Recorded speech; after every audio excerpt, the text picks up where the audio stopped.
Avant de commencer l'histoire, dites-nous en commentaire d'où vous nous regardez. Si vous appréciez cette vidéo de Soulful Narrative, n'oubliez pas de mettre un j'aime et de vous abonner. Passez une merveilleuse journée. L'histoire, profitez bien de l'histoire, tout le monde. Le soleil de fin d'après-midi projetait de longues ombres à travers les immenses baies vitrées de Knight Enterprises, peignant des traînées dorées sur le sol en marbre immaculé. Lila se tenait dans le hall caverneux, son reflet fracturé par les surfaces polies qui l'entouraient. Ses mains tremblaient légèrement alors qu'elle serrait la pochette en cuir, un poids bien plus lourd que sa simple présence physique ne le laissait supposer. À l'intérieur se trouvaient les preuves de la trahison de son beau-père, Victor Marshall, des dossiers financiers détaillés montrant que près de 2 millions de dollars avaient été systématiquement siphonnés de la fondation caritative de l'entreprise. Chaque document représentait une nouvelle fissure dans les fondations de son monde, un fil de plus dans la toile de mensonges qui avait piégé sa famille. L'agent de sécurité à l'accueil ne cessait de jeter des coups d'œil dans sa direction, remarquant peut-être à quel point elle semblait déplacée dans sa simple robe bleu marine, au milieu de ce défilé de costumes de pouvoir et de vêtements de créateurs. Lila avait dépensé ses dernières économies pour cette tenue, sachant que cette réunion pourrait déterminer non seulement son avenir, mais aussi le sort de son père. Elle porta la main à sa gorge pour toucher le petit médaillon en argent, dernier cadeau de sa mère avant son décès, 6 ans plus tôt. Ce geste familier ne lui apporta que peu de réconfort aujourd'hui. « Mademoiselle Lila ?» La voix de l'assistante de direction trancha le fil de ses pensées. « Monsieur Knight va vous recevoir. » Lila suivit le claquement des talons de l'assistante à travers le hall, chaque pas résonnant comme un compte à rebours. Le trajet en ascenseur jusqu'au 50e étage se fit en silence, hormis le doux bourdonnement de la machinerie et les battements sourds de son cœur. Elle aperçut son reflet dans les parois miroitantes, des yeux sombres écarquillés par l'appréhension, un teint café pâli par l'anxiété, et sa posture habituellement confiante trahissant sa peur. L'ascenseur s'ouvrit directement sur une réception qui semblait conçue pour intimider. Des œuvres d'art modernes, valant plus que son salaire annuel, ornaient les murs, tandis qu'une sculpture abstraite massive dominait le centre de la pièce. Le message était clair, c'était le domaine du pouvoir, de la richesse et de l'influence, bien au-delà de son monde. Par ici, indiqua l'assistante en la guidant vers une imposante double porte. Le bureau d'Elliot Knight était à la fois exactement ce à quoi elle s'attendait et totalement surprenant. L'espace était vaste, avec des fenêtres du sol au plafond offrant une vue panoramique sur la ville en contrebas. Mais plutôt que l'esthétique ultramoderne de la réception, le bureau dégageait une chaleur inattendue. Des meubles en bois riches, des livres reliés en cuir et ce qui semblait être des œuvres d'artistes locaux créaient une atmosphère puissante mais accessible.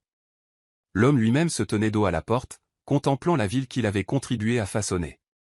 À 36 ans, Elliot Knight était devenu une légende dans les cercles d'affaires pour avoir bâti un empire à partir de rien. Les chroniques mondaines le dépeignaient comme impitoyable, brillant et impossiblement exigeant. Elle n'avait pas mentionné qu'il ferait s'arrêter son cœur. Il se retourna à leur entrée, et Lila ressentit la pleine force de sa présence. Grand, les épaules larges, il se tenait avec l'aisance naturelle de quelqu'un qui ne remet jamais en question sa place dans le monde. Son costume gris anthracite était impeccablement coupé, mais ce furent ses yeux qui captèrent son attention. Brun foncé et étonnamment perspicace. « Mademoiselle Lila, dit-il, d'une voix plus grave qu'elle ne l'avait imaginé. Je vous en prie, asseyez-vous. » L'assistante disparut, fermant les portes derrière elle avec un déclic feutré qui sembla sceller le sort de Lila. Elle s'installa au bord de l'un des fauteuils en cuir face au bureau, serrant la pochette comme un bouclier. « Je crois comprendre que vous avez quelque chose d'urgent à discuter. » Knight s'installa dans son fauteuil, l'étudiant avec une intensité qui lui fit picoter la peau. Lila déglutit difficilement, essayant de trouver sa voix. Le discours soigneusement préparé qu'elle avait répété toute la matinée s'évapora sous son regard. « M. Knight, je suis ici au sujet des fonds manquants de la fondation. » Son expression ne changea pas, mais quelque chose bougea dans ses yeux. « Continuez. » Les doigts tremblants, Lila ouvrit la pochette et commença à étaler les documents sur son bureau. Relevé bancaire. Registre de transfert. Rapport falsifié. La trace écrite de la destruction que son beau-père avait laissée dans son sillage. 2 millions de dollars, dit-elle doucement, détournés systématiquement au cours des 18 derniers mois. Knight prit l'un des documents, le parcourant avec une aisance habituée. « Et vous portez cela à mon attention parce que... » Parce que c'était mon beau-père, Victor Marshall. Les mots avaient un goût de cendre dans sa bouche. Et parce que je veux réparer les choses. Il reposa le papier, se penchant en arrière dans son fauteuil. Ces fonds étaient destinés à des programmes d'éducation pour les enfants, à une aide médicale pour les familles dans le besoin, à des projets de développement communautaire. Le préjudice n'est pas seulement financier. Je sais. La voix de Lila se brisa légèrement. J'enseigne dans l'une des écoles qui reçoit le soutien de la Fondation. J'ai vu de mes propres yeux la différence que font ces programmes. Quelque chose traversa le visage de Knight. De la surprise, peut-être, ou de l'intérêt. Et pourtant, vous êtes ici pour défendre l'homme responsable.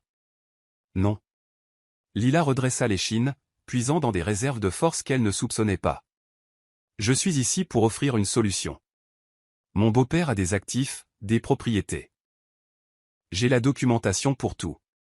Ils peuvent être liquidés pour rembourser la fondation. C'est un début. Knight se leva et marcha vers la fenêtre. Le soleil couchant peignait son profil d'ombre et d'or. Mais cela ne règle pas la rupture de confiance, la réputation de la fondation, le scandale potentiel si cela devient public. Le cœur de Lila se serra. Elle savait que ce ne serait pas simple. Mais l'entendre le dire rendait la chose réelle. « S'il vous plaît », murmura-t-elle, la voix chargée de larmes retenues. « Je ferai n'importe quoi pour protéger mon père. Il est malade. Son cœur. Le stress d'une arrestation, l'emprisonnement. Cela le tuerait. » Knight se tourna vers elle, l'expression illisible. « N'importe quoi. » Le mot resta suspendu dans l'air entre eux, lourd de possibilités et de dangers. Lila soutint son regard fermement, malgré la peur qui coulait dans ses veines. Dans les limites légales et éthiques, oui. Je ne suis pas ici pour échanger un tort contre un autre. L'ombre d'un sourire toucha ses lèvres. Des principes admirables, mademoiselle Lila. Mais qu'offrez-vous exactement? Mon temps, mes compétences. Je peux travailler pour rembourser la dette, les nuits, les week-ends, tout ce qu'il faudra. Elle fit un geste vers les documents sur le bureau. J'ai trouvé tout cela. Je peux aider à empêcher que cela ne se reproduise, renforcer vos protocoles de sécurité, revoir les procédures. Une proposition intéressante. Knight retourna à son bureau mais resta debout, sa présence la dominant. Mais j'ai plein de comptables et de consultants en sécurité. Qu'est-ce qui vous rend unique? Lila se leva aussi, refusant de se laisser intimider. Parce que je tiens à la mission de la Fondation, aux gens qu'elle aide, au fait de réparer les choses. Elle prit une profonde inspiration. Et parce que je suis prête à faire tout ce qu'il faut pour protéger ma famille tout en m'assurant que justice soit faite. Knight l'étudia un long moment et Lila eut l'impression qu'il voyait directement dans son âme. Finalement, il parla. 3 soirs. Pardon? La Fondation organise 3 événements caritatifs majeurs dans les 2 prochaines semaines. Des ventes aux enchères de gala, des soirées de bienfaisance. Essentiel pour maintenir les relations avec les donateurs et la confiance du public. Il prit l'un des documents, le retournant entre ses mains. Assistez-y avec moi. Aidez-moi à démontrer que tout va bien à la Fondation. Votre présence, en tant que personne liée aux 2 côtés de cette situation, pourrait aider à apaiser les inquiétudes qui pourraient surgir. L'esprit de Lila s'emballa. Ce n'était pas ce à quoi elle s'attendait, mais cela semblait presque trop simple. Et en échange? En échange, nous gardons cette affaire privée. Votre beau-père procède à la restitution par la liquidation des actifs, comme vous l'avez suggéré. Pas de poursuite pénale. Pas de scandale public. Ses yeux se verrouillèrent aux siens. Mais, mademoiselle Lila, comprenez bien ceci. Si vous acceptez, vous devez vous engager pleinement dans le rôle. Ces événements exigent de la sophistication, du charme, la capacité de naviguer dans des eaux sociales complexes tout en maintenant une discrétion absolue. Les implications étaient claires. Elle devrait jouer le rôle de quelqu'un de son monde, quelqu'un digne d'être vu au bras d'Elliot Knight. Le défi était énorme. Mais les enjeux l'étaient encore plus. Avons-nous un accord? Knight tendit la main au-dessus du bureau. Lila regarda sa main tendue, puis son visage. Dans ses yeux, elle vit quelque chose d'inattendu, non pas la froideur d'un homme d'affaires concluant une transaction, mais une lueur plus chaleureuse, plus humaine. Cela lui donna l'espoir que cet arrangement pourrait peut-être être surmonté en gardant sa dignité intacte. Elle plaça sa main dans la sienne, essayant d'ignorer l'étincelle d'électricité qui la traversa au contact. Nous avons un accord, Monsieur Knight. Elliot, s'il vous plaît. Si nous voulons être convaincants, nous devrions au moins nous appeler par nos prénoms. Elliot, répéta TL doucement, le nom semblant intime sur sa langue. Il relâcha sa main, mais la chaleur persista. Mon assistante vous contactera pour les détails. Le premier événement est demain soir. Il marqua une pause, puis ajouta, ne vous inquiétez pas pour la tenue. Tout sera arrangé. Lila rassembla ses documents d'une main tremblante, l'esprit tourbillonnant déjà face aux implications de ce qu'elle venait d'accepter. Alors qu'elle atteignait la porte, sa voix l'arrêta. Lila. Elle se retourna, surprise par l'utilisation de son prénom. Il l'observait avec cette même expression indéchiffrable. Vous êtes soit très courageuse, soit très imprudente d'être venue ici aujourd'hui. Je suis curieux de découvrir lequel des deux. Peut-être suis-je les deux, répondit-elle en croisant son regard une dernière fois. Peut-être bien. À demain soir. Lila quitta son bureau sur des jambes flageolantes, le poids de la pochette remplacé par le fardeau bien plus lourd de leur accord. Alors que l'ascenseur descendait, elle croisa à nouveau son reflet dans les parois miroitantes. La même femme la regardait, mais quelque chose avait changé. Dans ses yeux se mêlaient peur et détermination, désespoir et espoir. Elle toucha à nouveau le médaillon de sa mère, puisant de la force dans le métal familier. « Je vais arranger ça », murmura-t-elle à son reflet. « Quoi qu'il en coûte. » Le hall en marbre semblait différent à sa sortie, la lumière dorée du soleil remplacée par les bleus profonds du soir approchant. En sortant dans l'air rafraîchi, Lila sentit les premiers frémissements de quelque chose d'inattendu sous son anxiété et sa peur, une curiosité envers l'homme qu'elle venait de rencontrer, et les 3 soirées qui l'attendaient. Ce qu'elle ne pouvait pas savoir alors, c'est comment ces 3 nuits allaient tout changer, son monde, son cœur, et le cours même de sa vie. Chapitre 2, la première soirée. La robe arriva précisément à 15 heures, apportée par un coursier ganté de blanc qui manipulait la housse comme si elle contenait de l'or filé. Les mains de Lila tremblaient en ouvrant la fermeture éclair, révélant une création qui lui coupa le souffle. La robe était bleu nuit, couleur de rêve et d'étoiles lointaines, avec des perles délicates qui accrochaient la lumière comme des gouttes de rosée à l'aube. Une note accompagnait la robe, écrite d'une écriture audacieuse et précise, pour la soirée de bienfaisance de l'hôpital pour enfants de ce soir. Une voiture arrivera à 19 heures. Dans la minuscule salle de bain de son appartement, elle passa des heures à se préparer, essayant de se transformer en quelqu'un digne d'une telle parure. Elle coiffa ses boucles naturelles en un chignon élégant, laissant quelques mèches encadrer son visage. La robe lui allait comme si elle avait été faite pour elle, ce qui, réalisa-t-elle en sursaut, était probablement le cas. À 19 heures précises, une élégante voiture noire s'arrêta devant son immeuble. Le chauffeur ouvrit la porte, révélant Elliot Knight assis à l'intérieur, son smoking le rendant encore plus ravageur qu'il ne l'avait été dans son costume d'affaires. Il se leva à son approche, ses yeux s'écarquillant légèrement alors qu'il découvrait son apparence. « Vous êtes... » Il s'interrompit, semblant chercher le mot juste. « Parfaite. » Le simple compliment diffusa une chaleur dans sa poitrine. « Merci », murmura-t-elle en acceptant sa main pour glisser dans la voiture. « La robe est magnifique. »« La robe n'est qu'un cadre », répondit-il d'une voix basse. « Vous êtes le chef-d'œuvre. » Le trajet vers la soirée fut empreint d'une douce tension, comme l'air avant un orage. Elliot la briefa sur la soirée à venir, les donateurs clés qu'elle rencontrerait, les récentes réalisations de la fondation, la politique délicate de la philanthropie. Lila absorba tout, déterminée à ne pas le décevoir. « Souvenez-vous, dit-il alors qu'ils approchaient du lieu, ce soir ne concerne pas l'argent qui a été pris, il s'agit des enfants que nous aidons. » Son utilisation du nous ne lui échappa pas. « Je comprends. » Le gala de l'hôpital pour enfants se tenait dans l'hôtel le plus prestigieux de la ville, sa grande salle de bal transformée en un pays des merveilles scintillant. Des lustres en cristal projetaient une lumière arc-en-ciel sur la foule, tandis qu'une douce musique classique tissait sa toile dans l'air. Lila sentit le poids des regards sur eux alors qu'ils entraient, la main d'Elliot reposant légèrement au creux de ses reins. « Elliot !» Une femme dans la soixantaine s'approcha, ruisselante de diamants et de bienveillance. « Nous commencions à penser que vous ne viendriez pas. » Madame Silverstone, sourit chaleureusement Elliot. « Je n'aurais manqué ça pour rien au monde. » Puis-je vous présenter Lila, l'une des plus ferventes défenseurs de notre fondation? Lila ressentit une vague de gratitude pour cette introduction soignée techniquement vraie, tout en ne révélant rien de leur arrangement compliqué. Elle sourit et tendit la main. C'est merveilleux de vous rencontrer. Je lisais justement des articles sur votre travail avec l'aile d'oncologie pédiatrique.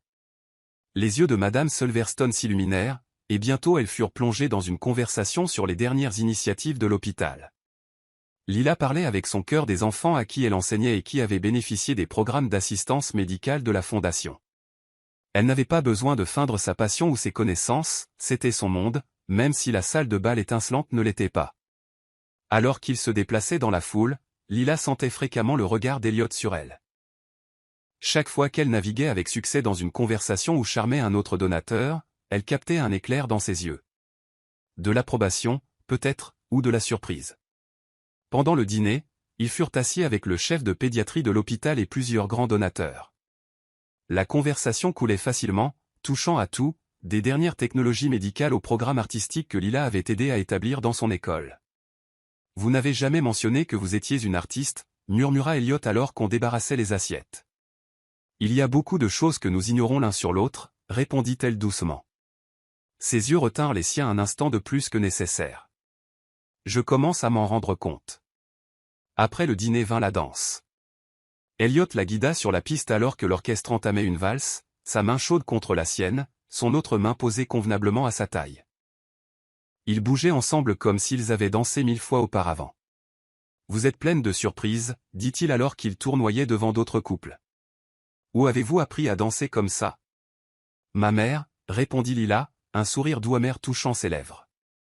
Elle croyait que chaque fille devait savoir valser. Nous nous entraînions dans notre salon, comptant les pas pendant que mon père passait de vieux disques. « Parlez-moi d'elle, dit Elliot, la voix plus douce qu'elle ne l'avait jamais entendue. Alors elle le fit. Tout en dansant, Lila partagea des histoires sur la force de sa mère, sa créativité, sa croyance inébranlable en l'éducation comme clé d'un avenir meilleur. Elle parla de la maladie qui l'avait emporté trop tôt et de la façon dont Victor Marshall était entré dans leur vie par la suite, promettant de prendre soin d'eux. « Vous étiez jeune, observa Elliot. Trop jeune pour voir quel genre d'homme il était vraiment. Mon père se noyait dans le chagrin et les factures médicales, dit Lila calmement. Victor semblait être une réponse à nos prières. Le temps que nous réalisions la vérité. Elle laissa sa phrase en suspens, le poids des événements récents pesant sur elle. La main d'Elliot se resserra légèrement à sa taille. Vous n'êtes pas responsable de ces actes. Ne le suis-je pas? J'ai vu les signes, les appels tardifs, les réunions mystérieuses, la façon dont il esquivait les questions sur les finances de la fondation. J'aurais dû faire quelque chose plus tôt. Vous faites quelque chose maintenant, lui rappela-t-il. Cela demande du courage. La musique changea pour quelque chose de plus lent, plus intime. Sans en discuter, ils ajustèrent leur posture, se rapprochant. Lila pouvait sentir le battement régulier de son cœur, respirer les notes subtiles de son eau de Cologne. « Puis-je vous montrer quelque chose ?» demanda-t-il à la fin de la chanson. À son signe de tête, il l'entraîna loin de la salle de bal, à travers une série de portes-fenêtres ouvrant sur un jardin privé. L'air nocturne était frais et doux, des guirlandes lumineuses scintillant dans les arbres soigneusement taillés. Une fontaine gargouillait à proximité, son son se mêlant à la musique étouffée venant de l'intérieur. « Ce jardin est ma partie préférée de l'hôtel, » dit Elliot en la guidant le long d'un chemin sinueux.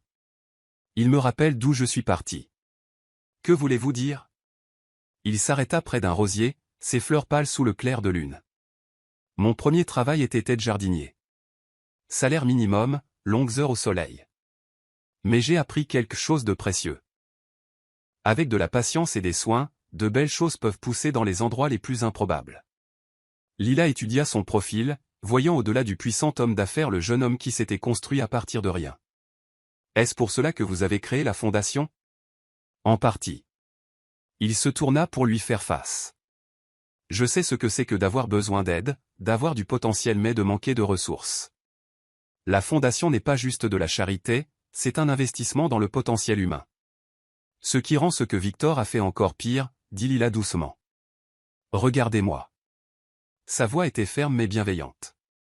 Quand elle croisa son regard, il continua, « Ce soir, je vous ai regardé défendre notre cause, créer des liens avec les donateurs, inspirer les gens à donner plus. Vous n'avez pas juste porté une jolie robe et souri, vous leur avez montré l'impact réel de ce que nous faisons. Cela compte plus que l'argent que votre beau-père a pris. » Les larmes piquèrent les yeux de Lila. Vous n'êtes en rien comme je l'imaginais, murmura-t-elle. Vous non plus. Sa main vint essuyer une larme qui s'était échappée sur sa joue. Le contact était léger comme une plume mais envoya de l'électricité à travers elle. Quand vous êtes entré dans mon bureau hier, je pensais vous avoir cerné, une autre fille de la haute société essayant de réparer les erreurs de papa. Je n'ai jamais été aussi heureux d'avoir tort. Ils se tenaient là dans le jardin au clair de lune, le moment s'étirant entre eux comme du verre filé. Lila était extrêmement consciente de leur proximité, de la chaleur de sa main qui avait bougé pour envelopper sa joue, de la façon dont ses yeux semblaient contenir des galaxies entières. Un éclat de rire venant de la salle de bal rompit le charme. Elliot laissa tomber sa main, reculant d'un petit pas. Nous devrions retourner. Il y a encore des gens que vous devez rencontrer. Lila hocha la tête, essayant de ralentir son cœur qui s'emballait. Alors qu'il marchait vers la lumière et la musique, elle se sentait différente, plus forte, en quelque sorte plus sûre d'elle. Quel que soit cet arrangement entre eux, il avait basculé ce soir vers quelque chose de plus complexe qu'un simple accord commercial. Le reste de la soirée passa dans un flou de présentation et de conversation. Lila joua son rôle parfaitement, mais elle était de plus en plus consciente de la présence d'Elliot, de la façon dont sa main trouvait le creux de ses reins pour la guider dans la foule, de la façon dont ses yeux cherchaient les siens à travers la pièce. Quand la voiture la déposa finalement à son appartement aux petites heures du matin, Lila eut l'impression de sortir d'un rêve. Mais le souvenir du contact d'Elliot sur sa joue, la chaleur dans ses yeux alors qu'il l'avait regardé danser. Cela semblait plus réel que tout le reste dans sa vie ordinaire. Elle suspendit soigneusement la magnifique robe, ses doigts s'attardant sur les perles. Encore 2 soirs, se rappela-t-elle. Encore 2 soirs pour naviguer dans cette danse délicate entre obligation et attirance, entre passé et futur, entre la femme qu'elle était et celle qu'elle devenait. Alors qu'elle sombrait finalement dans le sommeil, les rêves de Lila furent remplis de jardins au clair de lune et de l'écho d'une valse.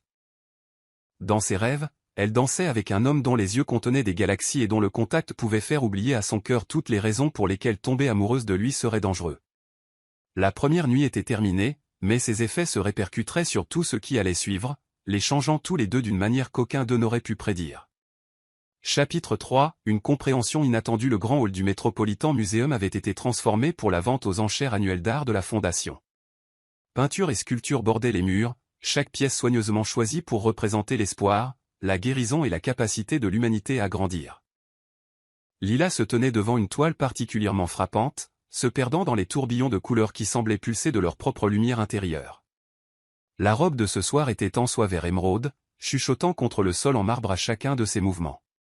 Contrairement à l'élégance de conte de fées de la veille, cette robe parlait de sophistication et d'un pouvoir subtil.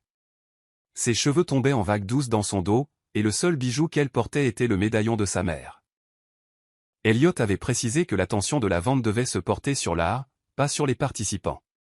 C'est l'une de mes préférées. La voix d'Elliot vint de derrière elle, envoyant un frisson le long de son échine. L'artiste a été l'une de nos premières bénéficiaires de bourse. Lila se tourna pour lui faire face, remarquant à quel point le smoking classique semblait avoir été inventé pour lui. « Parlez-moi d'elle », dit-elle doucement. Helena Wong. Elle avait 16 ans, vivait dans un refuge avec sa mère après avoir échappé à une situation abusive. Il s'approcha pour se tenir à ses côtés, tous deux face au tableau. La fondation a fourni des fournitures artistiques, une thérapie, une éducation. Maintenant, elle enseigne à l'Institut d'art et encadre d'autres jeunes artistes. Les couleurs. Lila traça l'air devant la toile, suivant une traînée de bleu particulièrement vibrante. Elles sont comme des émotions rendues visibles. C'est exactement ce qu'elle a dit lorsqu'elle en a fait don. Elliot observait la main de Lila bouger dans l'air. Vous comprenez l'art. Je comprends le besoin de créer de la beauté à partir de la douleur. Elle baissa la main, sentant ses yeux sur son profil. Parfois, c'est la seule façon de survivre. Le moment s'étira entre eux, lourd d'une compréhension tacite. Puis la conservatrice s'approcha, brisant leur bulle privée avec la logistique de la soirée à venir. Lila écouta attentivement alors que la femme expliquait les procédures de la vente aux enchères et soulignait les pièces clés qu'il devait promouvoir auprès de donateurs spécifiques. Mademoiselle Lila m'assistera pour la section contemporaine, informa Elliot à la conservatrice. Elle a un œil certain pour les artistes émergents. Les sourcils de la conservatrice se levèrent légèrement, mais elle se reprit rapidement. Bien sûr. Le groupe Carter est particulièrement intéressé par cette catégorie. Il cherche à faire un don important ce soir. Alors qu'il se déplaçait à travers la foule grandissante, Lila se sentait plus confiante qu'elle ne l'avait été lors de la soirée précédente. L'art était une langue qu'elle parlait couramment, ayant passé d'innombrables heures dans les musées pendant ses années universitaires, étudiant comment différents artistes traduisaient l'expérience humaine en forme visuelle. Le travail au pinceau ici, expliqua-t-elle à un couple intéressé, montre le voyage de l'artiste du chaos vers l'ordre. Voyez comment les traits deviennent plus contrôlés à mesure que votre œil traverse la toile? Cela reflète la mission de la Fondation, aider les gens à trouver leur chemin de la turbulence vers la stabilité. Elliot, parlant avec un autre groupe à proximité, croisa son regard et sourit. La chaleur de son expression fit battre son cœur. La vente aux enchères elle-même fut un cours magistral de collecte de fonds sophistiqués. Elliot travaillait la salle avec une aisance rodée. Mais Lila remarqua comment il semblait toujours conscient de son emplacement, comment son corps s'orientait vers elle-même lorsqu'il parlait à d'autres.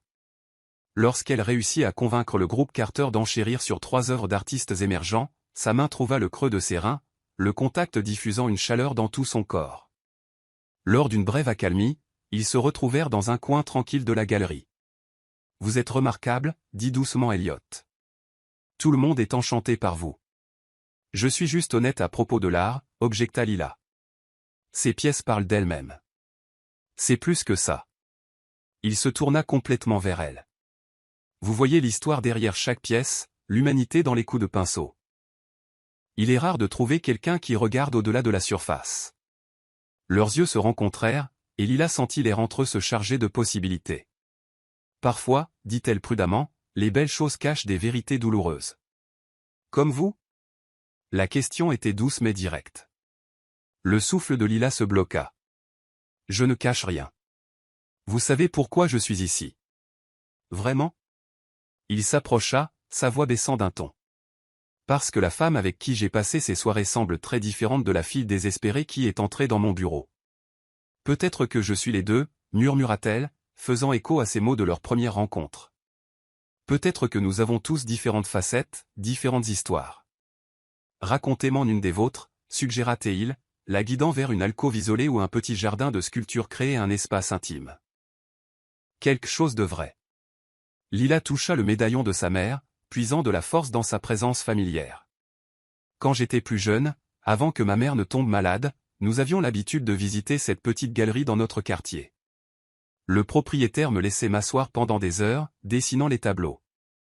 Je voulais être artiste, à l'époque. Qu'est-ce qui a changé? La réalité. Les factures médicales, le besoin d'un revenu stable. Elle sourit tristement. Enseigner l'art aux enfants est devenu mon compromis, une façon de garder le rêve vivant tout en étant pragmatique. Et maintenant? Créez-vous toujours? Parfois. Tard le soir, quand je n'arrive pas à dormir. Elle baissa les yeux vers ses mains. J'ai un tiroir plein de croquis que je n'ai jamais montré à personne. J'aimerais les voir un jour, dit Elliot calmement. La simple déclaration, l'hypothèse d'un avenir au-delà de leur arrangement de 3 soirs, fit s'emballer le cœur de Lila. À votre tour, dit-elle, essayant de se stabiliser. Dites-moi quelque chose de vrai sur vous. Il resta silencieux un moment, réfléchissant. Quand je montais l'entreprise, j'ai vécu dans ma voiture pendant 6 mois. Je me douchais dans une salle de sport, travaillais depuis les bibliothèques publiques, portais les 3 mêmes costumes tournés avec soin pour maintenir les apparences.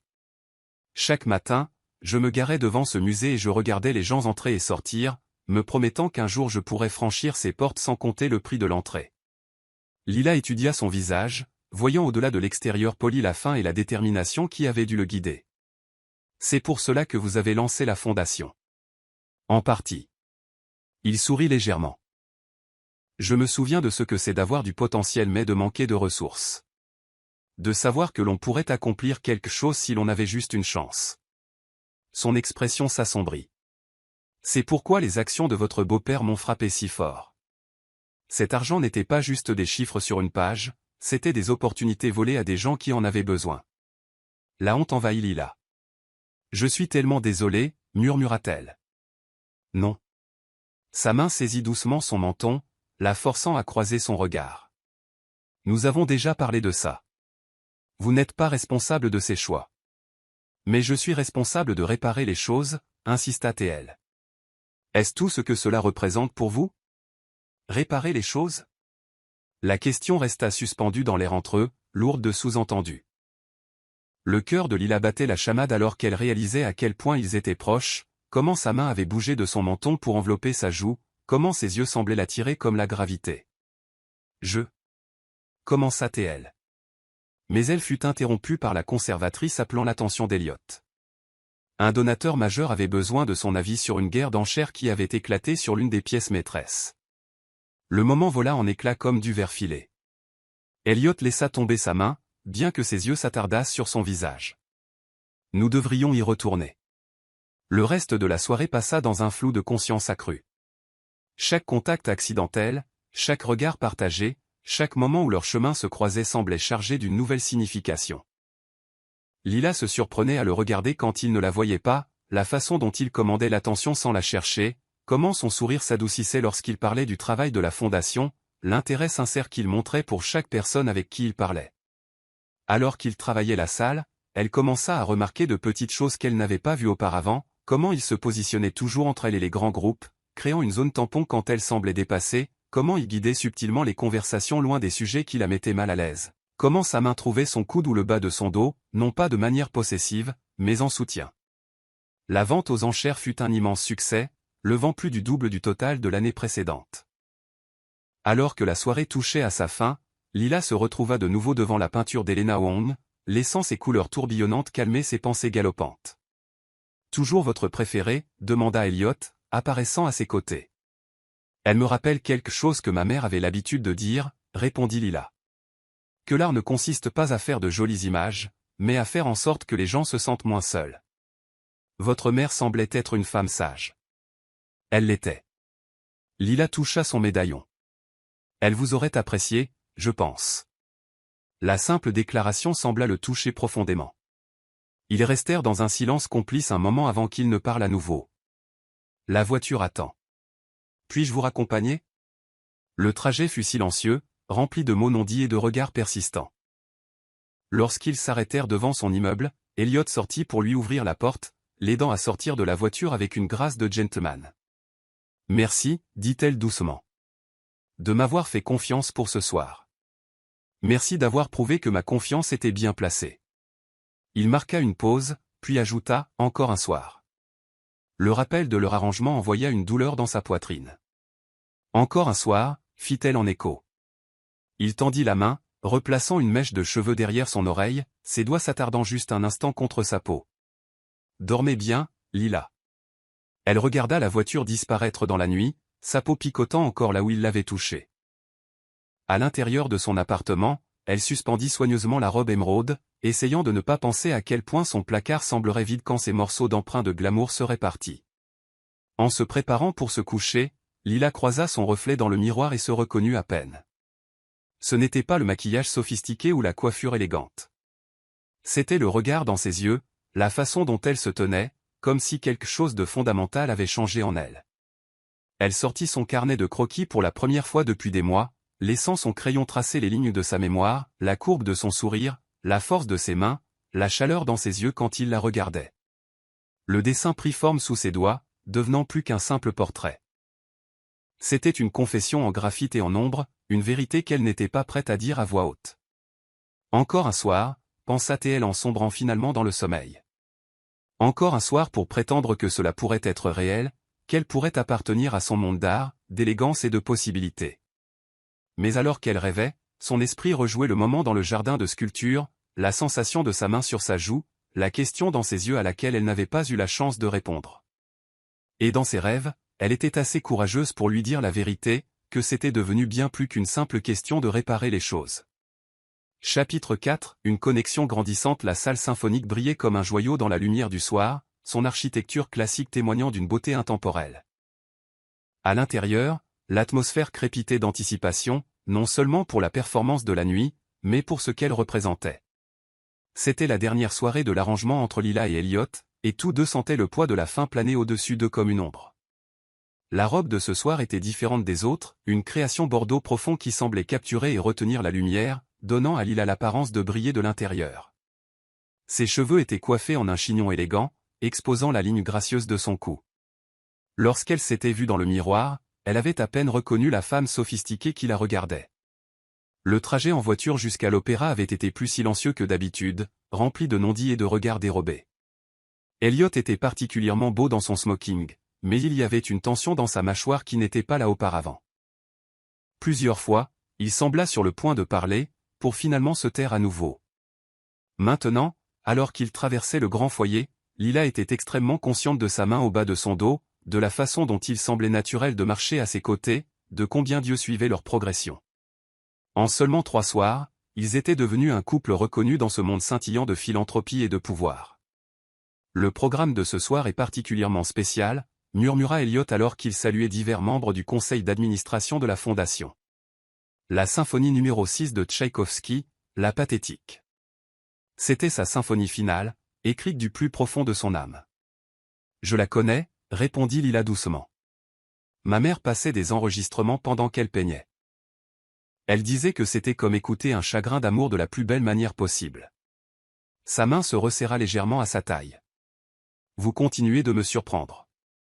Avant qu'elle ne puisse répondre, ils furent abordés par un couple âgé élégant, les principaux mécènes de l'orchestre symphonique. Lila regarda Elliot engager avec fluidité la conversation sur la nouvelle initiative d'éducation musicale de la Fondation, fournissant des instruments et des leçons aux enfants défavorisés. En fait, dit-il en l'intégrant à la conversation, Lila a joué un rôle déterminant dans la mise en œuvre du programme dans son école. Les résultats ont été remarquables. Lila se retrouva à décrire comment la musique avait transformé certains de ses élèves les plus en difficulté, leur donnant une voix et un but.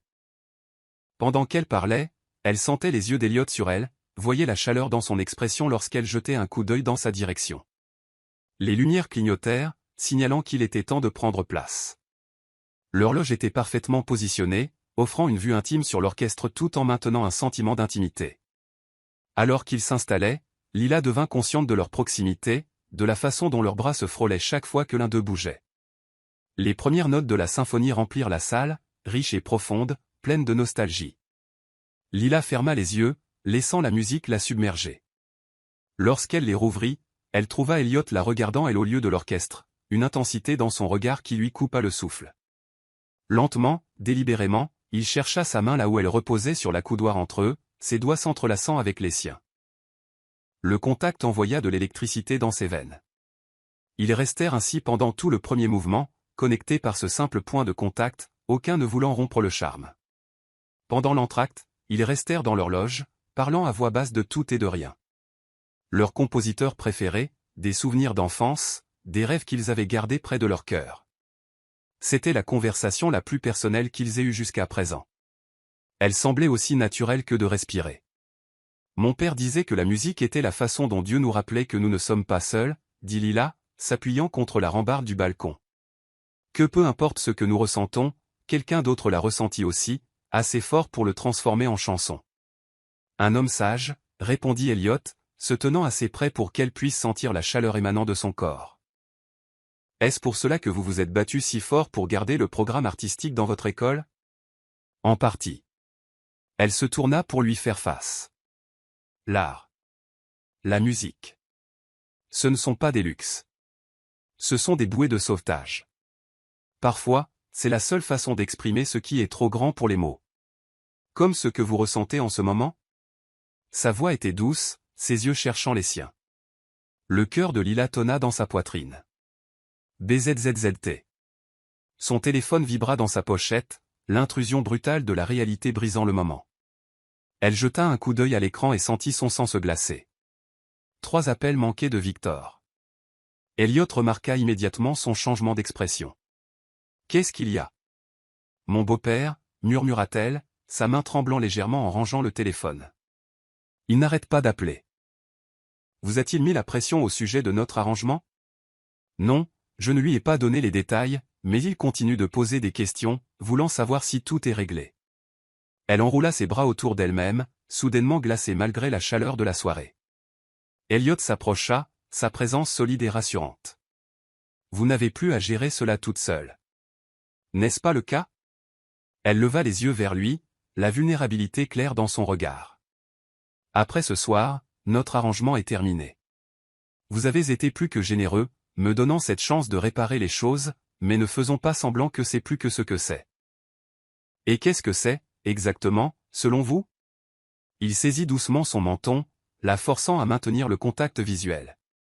Parce que de là où je suis, cela a cessé d'être juste un arrangement quelque part entre votre passion pour l'art et la façon dont vous vous illuminez en parlant de vos élèves.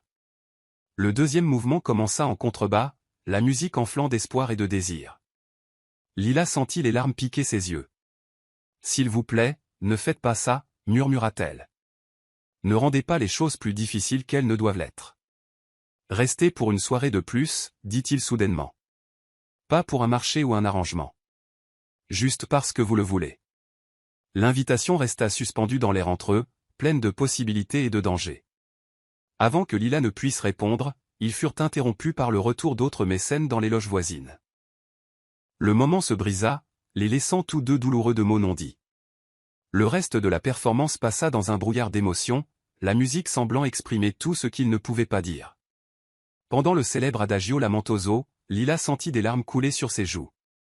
Sans un mot, Elliot lui offrit son mouchoir, ses doigts frôlant les siens dans un contact qui ressemblait à une promesse. Alors que les dernières notes s'estompaient, le public éclata en applaudissements, mais Lila et Elliot restèrent immobiles, piégés dans leur monde privé de sentiments inexprimés et de choix impossibles. Le retour fut rempli d'un silence électrique. Lorsqu'ils atteignirent son immeuble, Elliot sortit pour lui ouvrir la porte, comme toujours, mais cette fois, il garda sa main après l'avoir aidé à sortir de la voiture. « À propos de ce que j'ai dit, » murmura-t-il, son pouce traçant des cercles dans sa paume. « Une soirée de plus. Pas d'attente, pas d'arrangement. Juste nous. » Lila leva les yeux vers lui, voyant la sincérité dans son regard, la vulnérabilité pleine d'espoir qui correspondait à la sienne. « Je vais y réfléchir, » promit-elle doucement. Il porta sa main à ses lèvres, déposant un baiser doux sur ses articulations. Le geste était vieux jeu, romantique, et fit sauter plusieurs battements à son cœur. « Bonne nuit, Lila, » dit-il, la voix riche d'une émotion inexprimée. Elle regarda la voiture disparaître dans la nuit, sa main picotant encore là où ses lèvres l'avaient touchée. À l'intérieur de son appartement, elle suspendit soigneusement la robe bordeaux, essayant de ne pas penser que ce pourrait être la dernière robe de ce genre qu'elle porterait jamais. Alors qu'elle se préparait pour le lit, son téléphone vibra à nouveau. Victor. Cette fois, elle laissa aller sur la messagerie, ne voulant pas que sa voix entache le souvenir de cette soirée. Mais sa persistance la laissa mal à l'aise, un nuage sombre menaçant la qualité onirique des 3 dernières nuits. Assise à son petit bureau, Lila sortit son carnet de croquis et commença à dessiner. Les images coulaient de son crayon, le profil d'Elliot dans la loge symphonique, leurs mains jointes, la façon dont il la regardait quand il pensait qu'elle ne le remarquerait pas. Chaque croquis était un souvenir, un moment qu'elle voulait préserver avant que la réalité ne la reprenne. Le dernier dessin était différent, une sorte d'autoportrait, la montrant telle qu'elle apparaissait ce soir dans la robe bordeaux, mais avec des ombres s'insinuant au bord de la page. Il capturait exactement ce qu'elle ressentait, prise entre deux mondes, entre qui elle était et qui elle pourrait être, entre le devoir et le désir. Alors qu'elle se couchait enfin pour dormir, l'esprit de Lila tourbillonnait de possibilités. L'invitation d'Elliot résonnait dans ses pensées, la tentant avec la promesse de plus de soirées, plus de regards partagés, plus de cette connexion qui avait grandi entre eux comme une fleur délicate poussant à travers le béton. Mais les appels manqués de Victor pesaient sur sa conscience, lui rappelant ses obligations et les conséquences. Toute chose a un prix. Elle le savait mieux que quiconque, et la question demeurait, quel prix faudrait-il payer pour suivre son cœur, ses rêves? Cette nuit-là, ses songes ne furent qu'un chaos mêlant musique et souvenirs, la symphonie de Tchaïkovski s'entremêlait aux scènes des 3 dernières soirées, chaque instant teinté à la fois de joie et de mélancolie. Et à travers tout cela, la voix d'Elliot lui demandant de rester, lui offrant un choix qu'elle n'avait jamais pensé avoir à faire. Ce qu'elle ignorait, alors qu'elle glissait finalement vers un sommeil plus profond, c'était que des forces étaient déjà en mouvement. Des forces qui allaient décider pour elle, qui allaient mettre à l'épreuve non seulement leurs sentiments naissants, mais aussi tout ce qu'ils croyaient savoir sur la confiance, la vérité et le prix de la liberté. Chapitre 5, le point de rupture. Le soir qui aurait dû marquer leur 4e rencontre s'annonça sous un ciel gris et menaçant, comme si le temps lui-même pressentait le tournant décisif qui s'amorçait. Elliot passa la journée distrait, consultant son téléphone plus souvent qu'il ne l'avait fait depuis des années, espérant voir un message de Lila confirmant sa venue. Le restaurant qu'il avait choisi était intime, loin des scènes mondaines étincelantes de leur soirée précédente, un petit établissement italien dans le quartier historique, où le chef façonnait encore ses pâtes à la main et où la cave à vin recelait des secrets transmis de génération en génération. Il avait demandé une table discrète dans un coin, ne voulant aucune distraction pour ce qu'il espérait être le début de quelque chose de réel. Mais 19 heures passèrent, puis le temps s'étira, la bouteille de Barolo soigneusement sélectionnée restait scellée, et les bougies se consumaient minute après minute.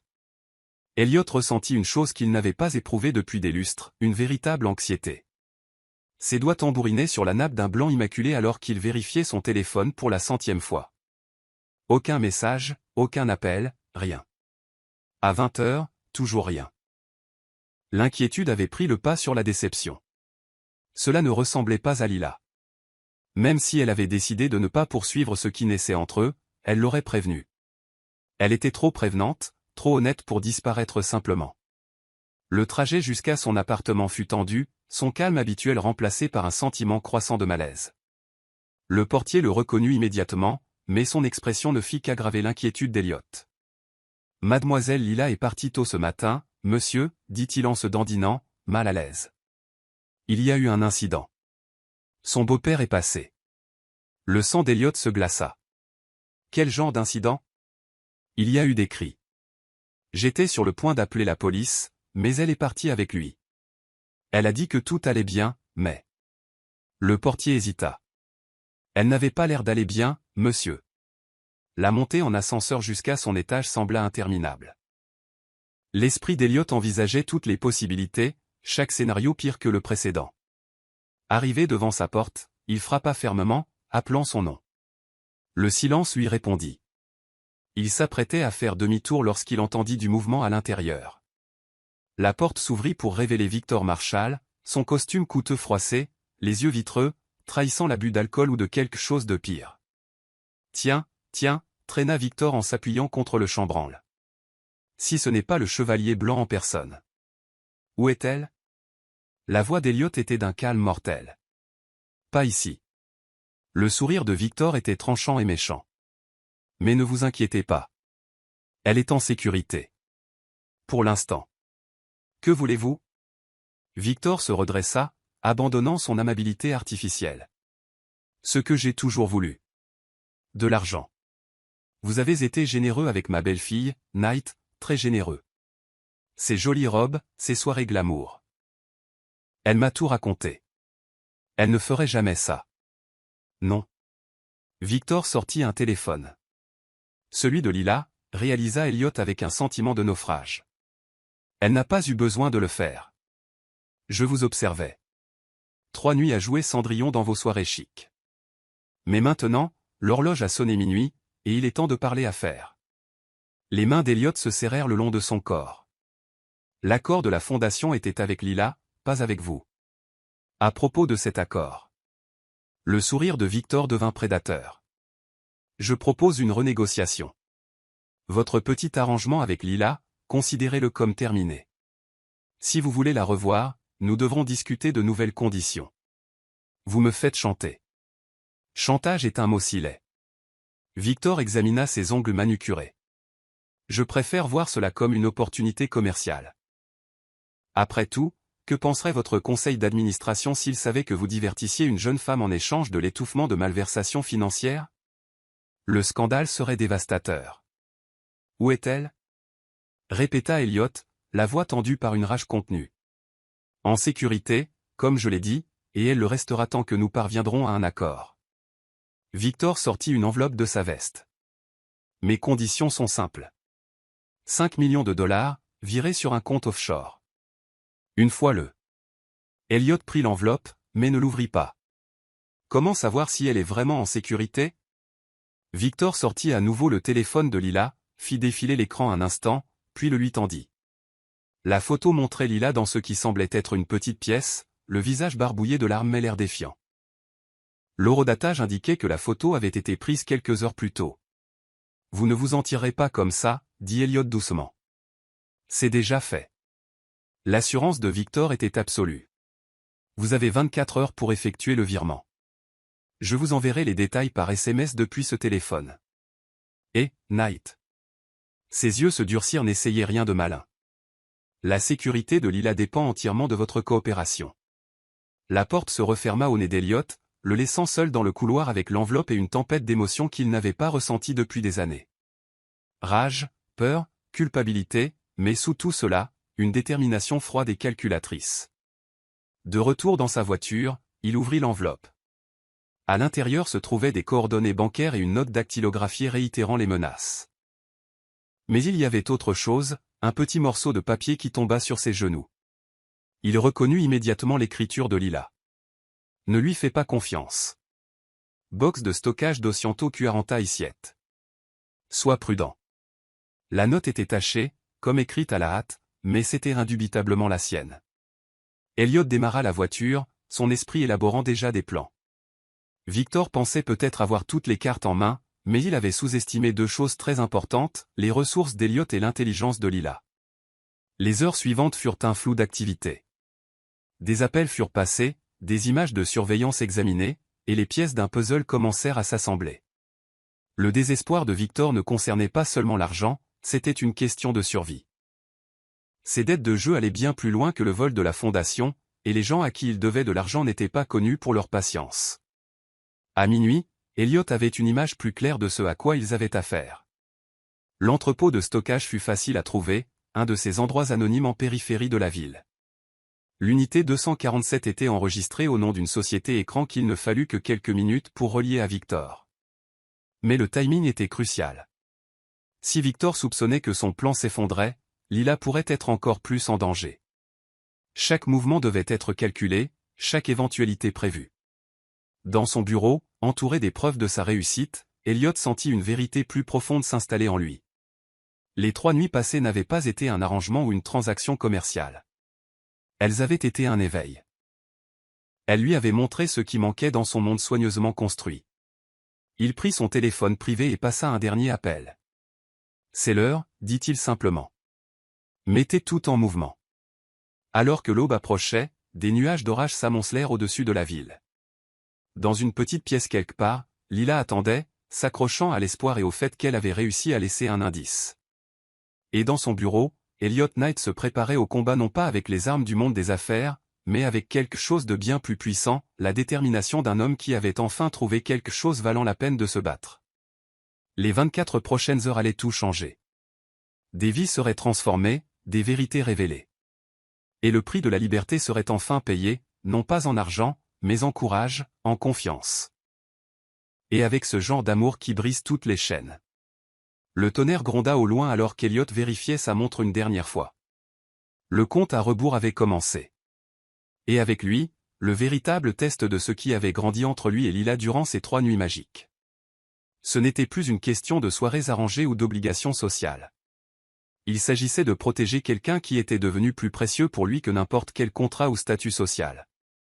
Dans la tempête grandissante, il s'autorisa un moment de pure émotion, se remémorant le sourire de Lila, la sensation de sa main dans la sienne, la profondeur de la compréhension dans ses yeux lorsqu'elle le regardait. Puis il verrouilla ses sentiments, laissant une froide détermination prendre leur place.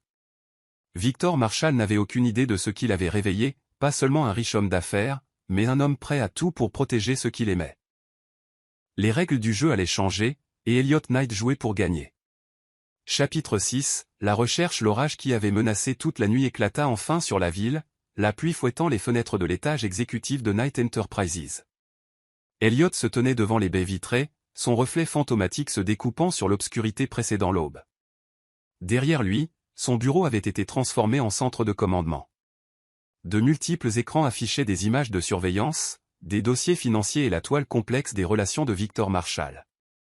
Nathan Lee, son chef de la sécurité, s'approcha avec une tablette.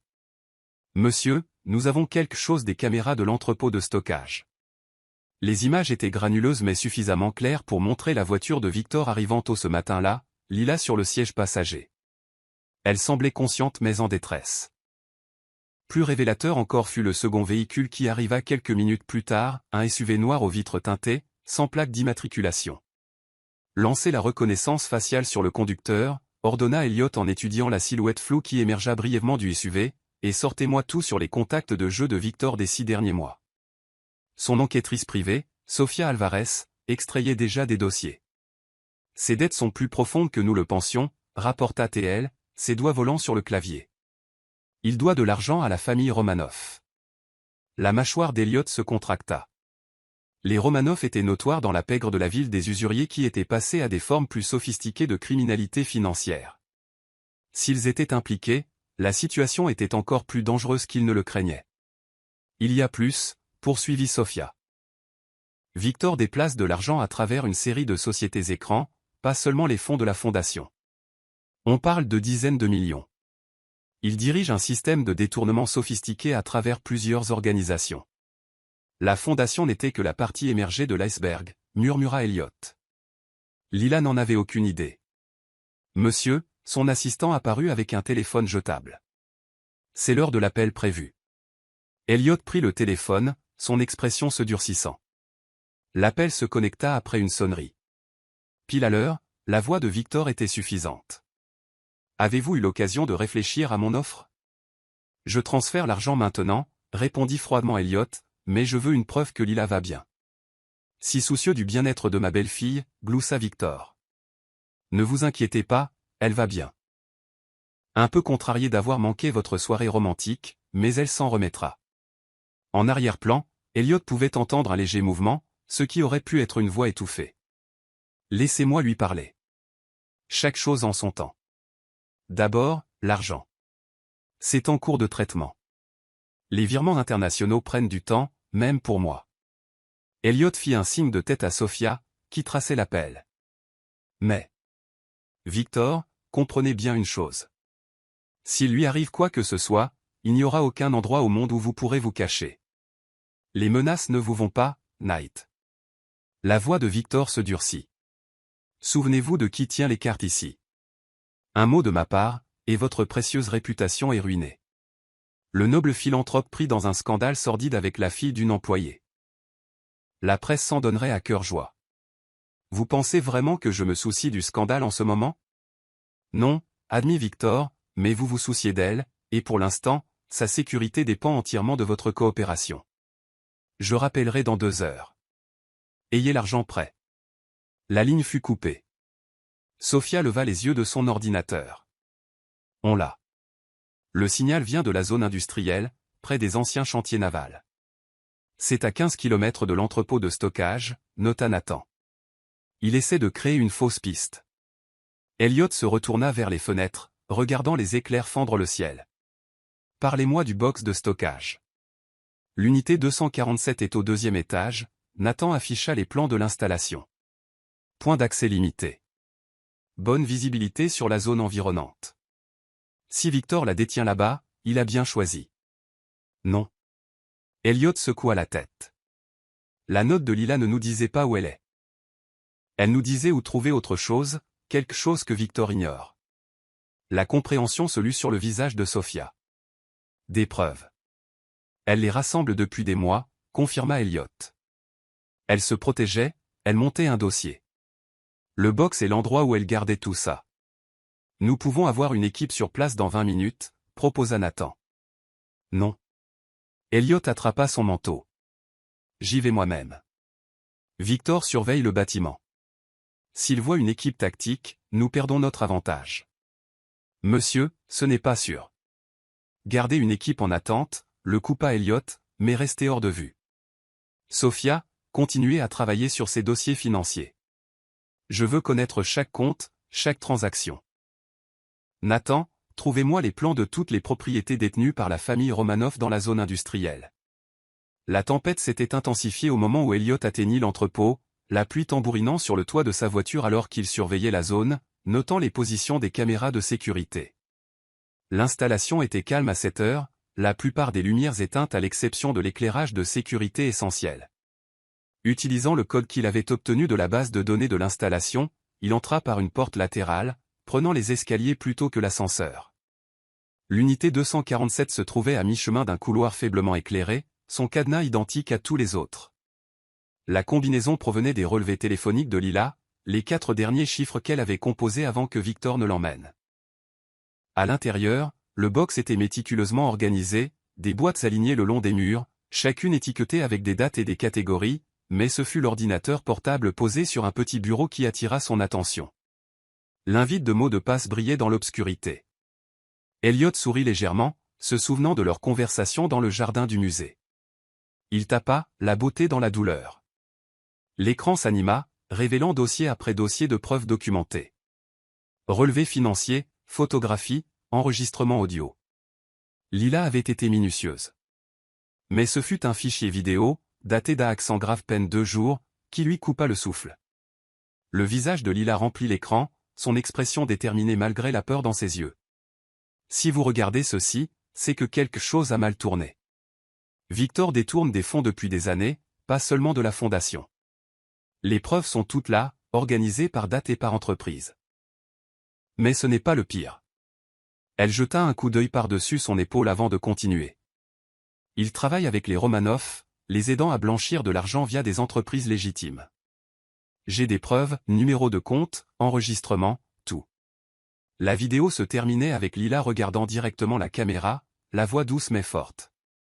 Elliot, si tu trouves ça, je suis désolé. Je voulais tout te dire. Mais je devais être sûr. S'il te plaît, sois prudent.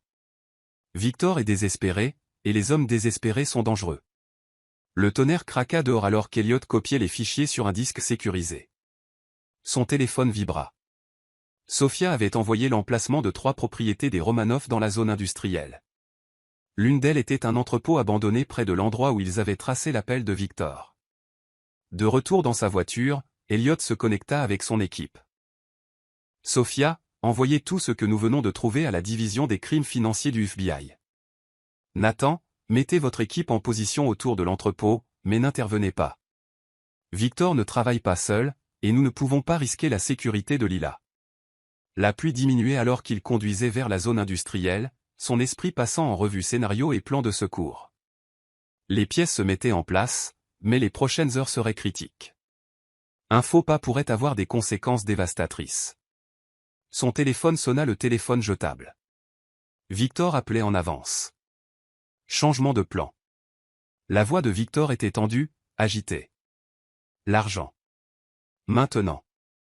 Plus de délai. Qu'est-ce qui ne va pas, Victor? Elliot garda sa voix calme. Votre ami s'impatiente. Une pause, puis un juron. Vous avez été occupé. Le box 247 vous salue. Vous n'avez aucune idée de ce à quoi vous avez affaire. En fait, si. Les Romanov. Le blanchiment d'argent. Tout ça. En ce moment même, le FBI reçoit suffisamment de preuves pour vous mettre à l'ombre pour des décennies. Mais nous pouvons encore trouver un accord. Un accord? Victor ria durement. Que pourriez-vous bien m'offrir maintenant? Une porte de sortie. De l'argent. Une nouvelle identité. Un passeport propre, de quoi disparaître avant que les Romanov ne réalisent que vous avez été exposé. Tout ce que je veux, c'est Lila. Une autre pause. Longue cette fois. En arrière-plan, Elliot pouvait entendre des voix se disputer en russe. 1 heure, dit finalement Victor. L'entrepôt au quai 17. Venez seul. Apportez la preuve du virement. Et, Knight. Pas de police. Ou elle meurt. La ligne fut coupée. Elliot contacta immédiatement son équipe. Vous avez eu ça? L'entrepôt est confirmé, répondit Nathan. L'imagerie thermique montre 4 signatures de chaleur à l'intérieur, l'une stationnaire probablement Lila. Que le FBI intervienne dès que nous l'avons, ordonna Elliot. Mais personne ne bouge avant mon signal. Tout dépend du timing maintenant. L'entrepôt se dressait devant lui, une masse sombre contre le ciel zébré d'éclairs. Alors qu'Elliot se garait, il toucha la poche intérieure de sa veste, sentant le poids rassurant de ce qu'elle contenait. Puis il sortit sous la bruine, prêt à affronter la suite. Derrière lui, la tempête se calmait enfin. Les premières lueurs de l'aube perçaient à travers les nuages. Quelque part dans cet entrepôt, Lila attendait. Et cette fois, Elliot Knight ne se battait pas seulement pour la justice ou sa réputation. Il se battait par amour. Le vrai jeu était sur le point de commencer, et il avait l'intention de gagner. Chapitre 7, une force cachée. Le bureau de l'entrepôt où il détenait Lila était glacial. Ce genre de froid profond qui s'infiltre dans les os et s'y installe. Elle était assise sur une chaise en métal, les poignets entravés par des liens en plastique, mais son esprit tournait à toute allure, calculant, planifiant. La robe bordeaux de la symphonie pendait toujours dans sa penderie, rappel de ce qui aurait dû être. À la place, elle portait un jean et un pull, ses cheveux tombant librement autour de son visage, un bouclier derrière lequel elle pouvait observer sans être remarquée. Victor faisait les 100 pas dans l'espace exigu, ses chaussures onéreuses claquant contre le béton, son habituelle attitude polie se fissurant heure après heure. Deux hommes en costume sombre se tenaient près de la porte, parlant à voix basse en russe. Le quatrième homme, clairement le chef, était assis à un bureau, observant Victor avec la menace patiente d'un prédateur. Elle ne sait rien, disait Victor, la voix étranglée par le désespoir. C'est juste une institutrice, pour l'amour de Dieu. L'homme au bureau, Ivan Romanov Lila l'avait appris sourit finement. Une institutrice qui a réussi à documenter 5 ans de transactions financières, qui a créé des dossiers détaillés de toute notre opération. Je pense que vous sous-estimez peut-être votre belle-fille, monsieur Marshall. Lila garda une expression neutre, mais à l'intérieur, elle sentit une lueur de satisfaction. Pendant des années, elle avait joué le rôle qu'ils attendaient, la fille naïve, l'enseignante dévouée, quelqu'un à sous-estimer et à ignorer. Il ne l'avait jamais remarqué prenant des photos de documents laissés négligemment sur le bureau de Victor, enregistrant des conversations lors de ses appels téléphoniques tardifs, construisant un dossier pièce par pièce. Night Pera, insista Victor. Il tient à elle. Vous les avez vus ensemble à la symphonie. Ah, oui, votre petit arrangement. Le sourire d'Ivan devint cruel. 3 nuits à jouer Cendrillon. Dites-moi, mademoiselle Lila, avez-vous apprécié votre goût du luxe? Lila soutint son regard fermement. Il n'a jamais été question de luxe. Non. Il se pencha en avant. Alors de quoi s'agissait-il? De justice. Le mot fut calme mais ferme. Tout ce que j'ai fait, chaque preuve que j'ai rassemblée, c'était pour faire éclater la vérité. Les yeux d'Ivan se plissèrent. Et quelle est cette vérité? Que mon beau-père n'est pas seulement un voleur. C'est un lâche qui s'en prend aux vulnérables. Que votre famille ne se contente plus de briser des rotules, vous brisez des communautés entières avec vos manigances. Lila se redressa sur sa chaise. Je suis au courant pour les sociétés écrans, les fausses associations caritatives, comment vous les utilisez pour blanchir de l'argent via des entreprises légitimes. Je sais tout. Le silence qui suivit fut assourdissant. Victor avait cessé de faire les 100 pas, son visage vidé de toute couleur. Les gardes près de la porte changèrent de position, mal à l'aise. Ivan se leva lentement, contournant le bureau pour l'étudier de plus près. Impressionnant. Mais dites-moi, qu'espériez-vous accomplir? Vous deviez sûrement savoir à quel point ces informations pouvaient être dangereuses. J'espérais protéger les gens, répondit Lila simplement. Les enfants qui ont perdu des opportunités parce que vous avez volé des fondations caritatives. Les petites entreprises détruites par vos opérations de prêts usuraires. Les familles déchirées par vos complots. Des objectifs nobles. La voix d'Ivan était douce, dangereuse. Mais peut-être mal avisée. Voyez-vous, le monde n'est pas aussi simple que vous l'imaginez. Il y a des mots nécessaires, des compromis qui doivent être faits. Il n'y a rien de nécessaire à voler des enfants, le coupa Lila. Rien de noble à détruire des vies pour le profit. Un claquement sec résonna dans la pièce alors qu'Ivan la giflait. La tête de Lila partit sur le côté, mais elle n'émit aucun son. Lorsqu'elle se tourna pour lui faire face à nouveau, ses yeux flambaient. « Frappez-moi autant que vous voulez, dit-elle calmement. Ça ne change pas la vérité. Et ça ne change pas le fait que, en ce moment même, tout ce que j'ai rassemblé est livré aux autorités. » Victor trébucha en avant. Quoi? Non, c'est impossible. Le box de stockage était exactement là où je voulais qu'il soit. Lila sourit légèrement. Pensiez-vous vraiment que je n'aurais pas de plan de secours? Que je ne m'assurerais pas que la vérité éclate, peu importe ce qui m'arriverait? Le visage d'Ivan s'assombrit. Vous avez joué à un jeu très dangereux, mademoiselle Lila. Ce n'est pas un jeu, répondit-elle. Juste la justice, quelque chose qu'aucun de vous ne comprendrait. Le téléphone jetable sur le bureau sonna, tranchant la tension. Victor se jeta dessus, les mains tremblantes en répondant. Night? Oui, elle est vivante. Non, écoutez-moi. Ivan lui arracha le téléphone. Monsieur Knight, votre réputation vous précède. Oui, elle est ici, mais je crains que la situation ne soit devenue plus compliquée. Lila pouvait entendre le murmure grave de la voix d'Elliot à travers le téléphone mais ne parvenait pas à distinguer les mots. Son cœur se serra en se rappelant combien les choses auraient dû être différentes ce soir. Ils auraient dû être dans ce restaurant italien qu'il avait mentionné. Partageant du vin et des histoires. Explorant le lien qui avait grandi entre eux au cours de ces 3 nuits magiques. Au lieu de cela, elle était ici, regardant ses plans soigneusement établis se concrétiser d'une manière qu'elle n'avait pas tout à fait prévue. L'épreuve était en sécurité, elle s'en était assurée il y a des semaines, créant de multiples sauvegardes, déclenchant des mécanismes qui ne pouvaient être arrêtés. Mais le coût humain, le danger pour ceux qu'elle aimait. C'était la variable qu'elle ne pouvait pas totalement contrôler. 1 heure, disait Yvan dans le téléphone. Quai 17. Venez seul. Il raccrocha et se tourna vers les gardes. Fouillez à nouveau le bâtiment. Assurez-vous que nous sommes sécurisés. Alors que les gardes partaient, Yvan fixa son regard sur Lila. Une femme remarquable. C'est presque dommage que vous deviez me tuer. La voix de Lila était stable. Allez-y. Ça ne changera rien. Les preuves sont déjà dehors. Et Elliot ne s'arrêtera pas tant qu'il ne vous aura pas tous fait tomber.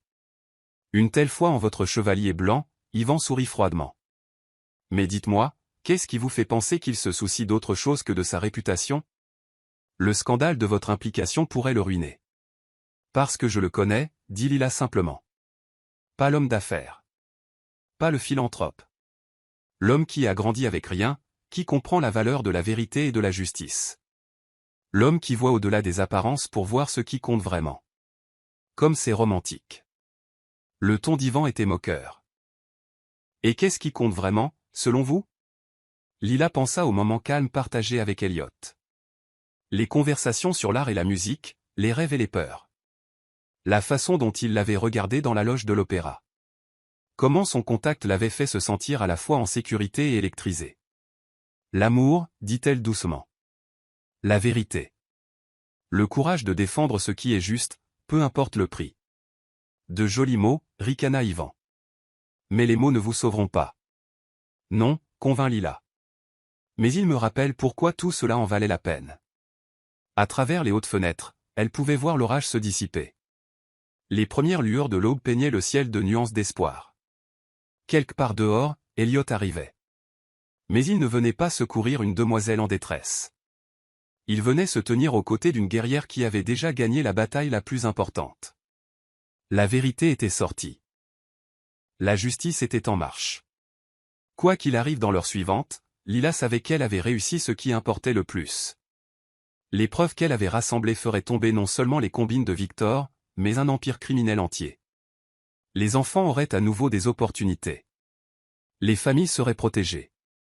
Les communautés guériraient. Et si l'amour attendait de l'autre côté de ces ténèbres, eh bien, ce serait une victoire plus douce que tout ce qu'elle avait pu imaginer en commençant ce voyage. Le bruit de véhicules en approche résonna dans l'entrepôt. Yvan se dirigea vers la fenêtre, son expression se durcissant. Il semble que votre chevalier soit arrivé en avance. Lila ferma brièvement les yeux, touchant le médaillon de sa mère par la pensée. Non, murmura-t-elle. Pas un chevalier. Juste un homme bon qui comprend que certaines choses valent la peine qu'on se batte pour elles. Le jeu touchait à sa fin, mais Lila avait joué son rôle à la perfection. Et maintenant, il ne restait plus qu'à voir la justice s'accomplir. Quoi qu'il arrive ensuite, elle était prête. Chapitre 8, la justice se déploie. L'aube peignait l'entrepôt de nuances d'acier et d'or lorsqu'Elliot Knight sortit de sa voiture. Le gravier crissa sous ses pieds. Chaque pas était mesuré et délibéré.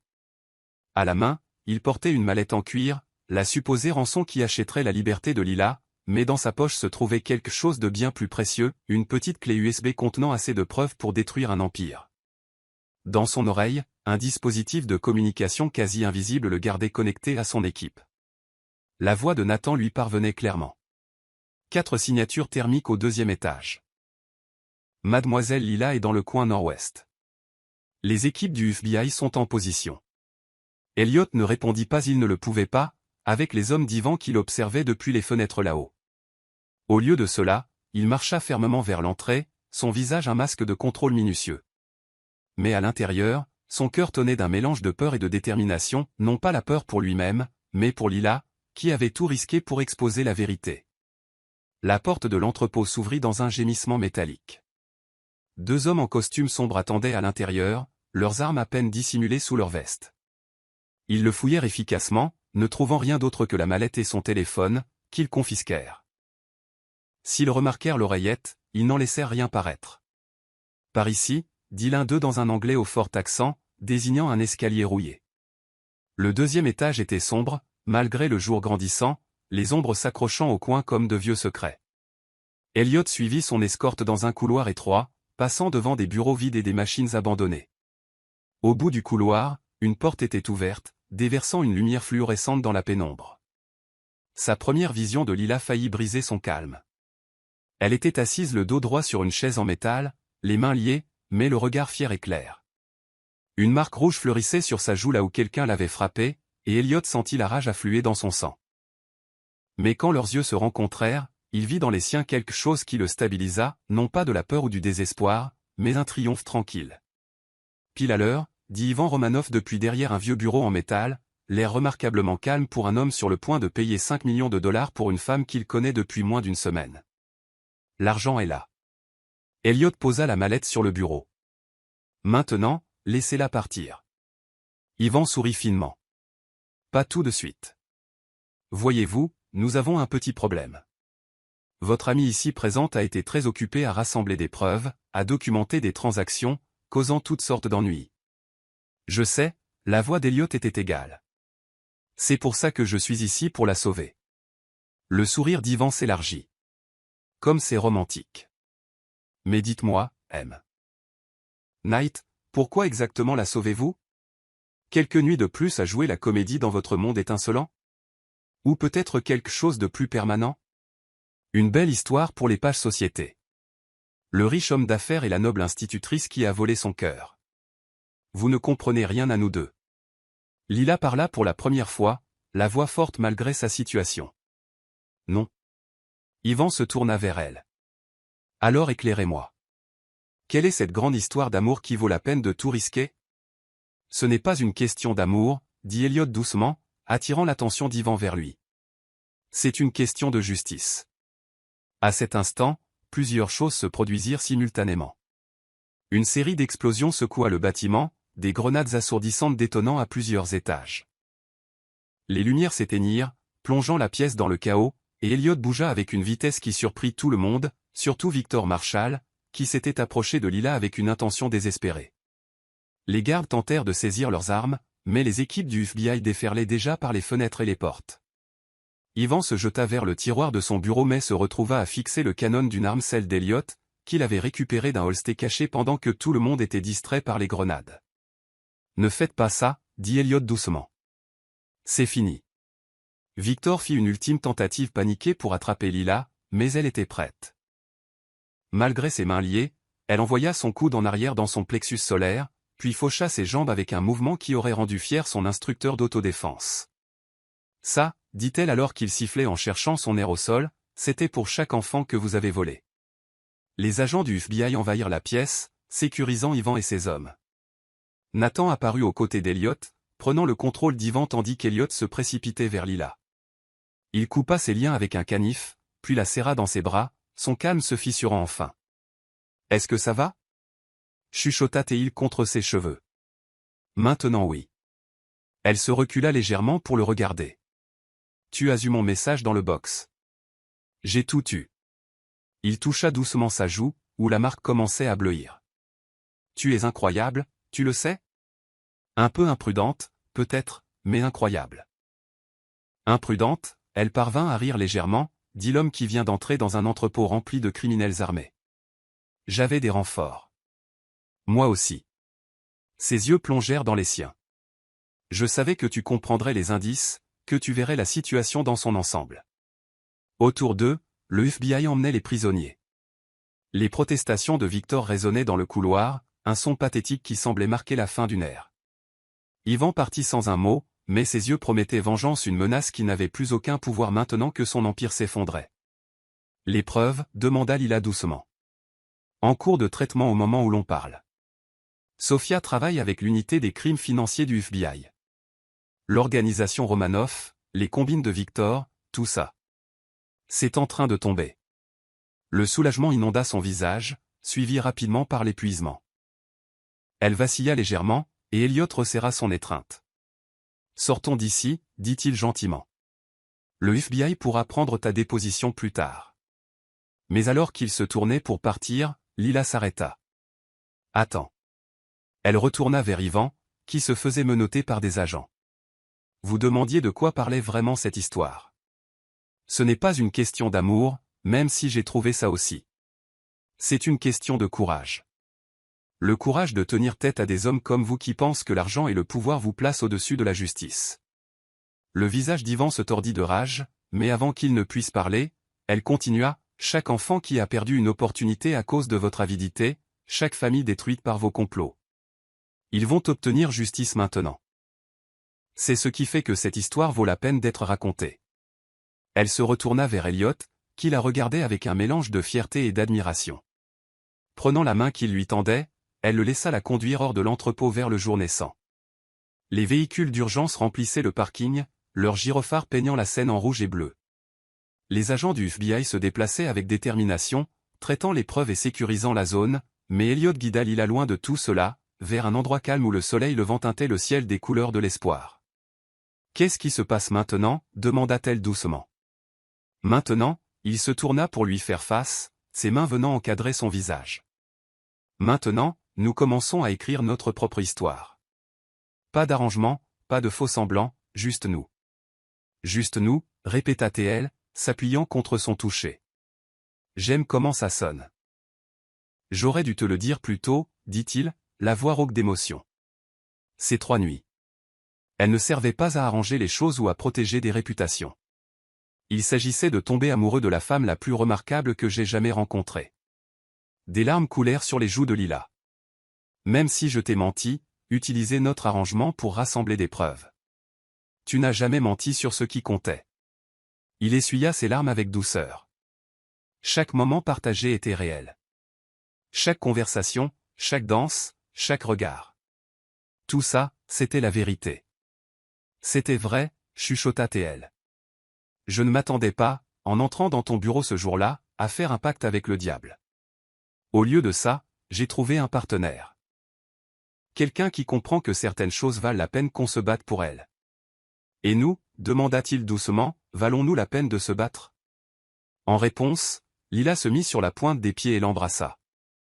C'était un baiser doux, empreint de promesses et de guérison, mais traversé par un courant de passion qui parlait de toutes les nuits à venir. Quand ils se séparèrent enfin, tous deux souriaient. Je dirais que c'est un oui, murmura Elliot. Le soleil était maintenant complètement levé, balayant les ombres de la nuit et des secrets. Au loin, les sirènes hurlaient, et les journalistes se rassemblaient, affamés de l'histoire de la chute de l'une des plus grandes entreprises criminelles de la ville. Mais ici, dans cet instant de calme, rien de tout cela ne comptait. Ce qui comptait, c'était la sensation de Lila dans les bras d'Elliot, l'avenir qu'il pouvait voir dans les yeux de l'autre, et la certitude que parfois, les plus grandes histoires d'amour ne commencent pas par une magie de conte de fées, mais par le courage de se battre pour ce qui est juste. La justice avait été rendue, la vérité avait triomphé, et l'amour réel, honnête, durement gagné avait fleuri au sein du plus inattendu des arrangements. Chapitre 9, la vérité éclate. La salle du conseil de Knight Enterprises n'avait jamais paru aussi solennelle. Le soleil de fin d'après-midi traversait les fenêtres, illuminant les visages rassemblés autour de la table massive. Des agents du FBI étaient assis aux côtés d'avocats d'affaires, leurs expressions graves alors qu'ils épluchaient la montagne de preuves que Lila avait rassemblées. Lila elle-même était assise à côté d'Elliot en bout de table, sa main fermement serrée dans la sienne sous la surface polie. Le bleu sur sa joue s'était estompé pour devenir une ombre, mais la détermination dans ses yeux brûlait plus fort que jamais. L'ampleur de cette opération est stupéfiante, disait l'agent spécial Emma Rivera, étalant des documents sur la table. Monsieur Marshall n'a pas seulement détourné des fonds de la fondation. Il a créé un réseau entier de fausses œuvres caritatives et de sociétés écrans. La famille Romanov les utilisait pour blanchir l'argent de leurs opérations illégales, le faisant paraître légitime grâce à une série de dons soigneusement structurés. Combien d'autres fondations ont été compromises, demanda Elliot, la voix tendue par une colère contenue. Au moins 12 que nous avons identifiés jusqu'à présent, répondit un autre agent. Des œuvres caritatives pour enfants, des fondations de recherche médicale, des fonds éducatifs. Partout où l'argent pouvait être déplacé sans attirer l'attention. La prise de Lila sur la main d'Elliot se resserra. Le programme de bourse de mon école? L'agent Rivera hocha la tête sombrement. L'un de leurs principaux canaux. Il créait de faux dossiers d'étudiants, détournait les fonds, puis signalait que les étudiants avaient abandonné ou été transférés. Les vrais étudiants ne voyaient jamais un centime de l'argent destiné à les aider. C'est pour ça que Jamal a dû partir, chuchota Lila, se souvenant d'un élève particulièrement brillant qui avait disparu en milieu de semestre. Et Mia, et Lucas. Tous ces gamins qui ont perdu leur chance à cause de lui. Elliot pressa sa main, offrant un soutien silencieux. Qu'en est-il des autres opérations des Romanov? Nous découvrons des liens avec tout, du jeu illégal à l'extorsion, expliqua Rivera. Mais leur vrai génie résidait dans la manipulation financière. Ce n'étaient pas de simples criminels. Ils détruisaient des communautés systématiquement, enlevant des opportunités à ceux qui en avaient le plus besoin. Montrez-leur la liste, dit Lila doucement. L'agent sortit un dossier épais. Mademoiselle Lila a compilé des registres détaillés de chaque étudiant touché par la fraude aux bourses. Nom, date, circonstances. Tout ce dont nous avons besoin pour réparer cela. Elliot regarda Lila avec un étonnement renouvelé. Tu les as tous suivis? Ce n'était pas juste des chiffres dans un livre de comptes, répondit-elle, la voix forte malgré les larmes qui menaçaient de couler. C'étaient de vraies personnes avec de vrais rêves. Jamal voulait être médecin. Mia allait étudier l'ingénierie. Lucas. Il écrivait la plus belle poésie que j'ai jamais lue. Nous les retrouverons, promit Elliot. Tous. La fondation réparera ça. Ce n'est pas tout, poursuivit Rivera en sortant un autre dossier. Mademoiselle Lila a aussi documenté un modèle d'opération similaire dans d'autres villes. Les Romanov prévoyaient de s'étendre, utilisant le même modèle d'œuvres caritatives compromises et de bourses frauduleuses. Les implications pesèrent lourdement sur la salle. Il ne s'agissait pas seulement d'une fondation ou d'une ville. C'était une attaque systématique contre l'espoir lui-même, ciblant ceux qui pouvaient le moins se permettre de le perdre. Que se passe-t-il maintenant? Demanda l'un des avocats.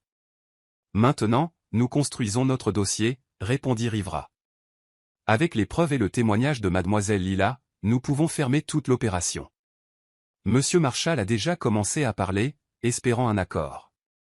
Les Romanov ne pourront plus se cacher derrière leur façade d'entreprise légitime. Et les étudiants? Insista Lila. Qu'en est-il d'eux? Elliot se redressa sur sa chaise. La fondation va établir un fonds spécial, annonça-t-il. Pas seulement pour remplacer ce qui a été volé, mais pour étendre notre soutien. Chaque étudiant qui a perdu son opportunité aura une seconde chance, avec des ressources supplémentaires pour compenser le temps perdu. Les avocats commencèrent à prendre des notes, mais Lila regardait Elliot avec une expression qui fit s'emballer son cœur. Dans ses yeux, il voyait la même passion pour la justice qui l'avait attiré vers elle dès le début. Alors que la réunion se poursuivait, les détails furent discutés et les plans établis. Le FBI aurait besoin de la coopération continue de Lila pendant qu'ils montaient leur dossier. La fondation devrait être restructurée pour éviter des vulnérabilités similaires à l'avenir. Mais à travers tout cela, une chose restait constante, la connexion entre Lila et Elliot, se renforçant à chaque révélation. Quand la réunion se termina enfin, ils restèrent dans la salle du conseil, regardant le coucher de soleil peindre la ville en or. Lila se tenait à la fenêtre, les bras enroulés autour d'elle-même, perdue dans ses pensées. « Comment as-tu fait » demanda doucement Elliot en venant se placer derrière elle. « Comment es-tu restée forte à travers tout ça ?»« Je pensais à eux, » répondit-elle. À tous ces enfants qui avaient juste besoin d'une chance.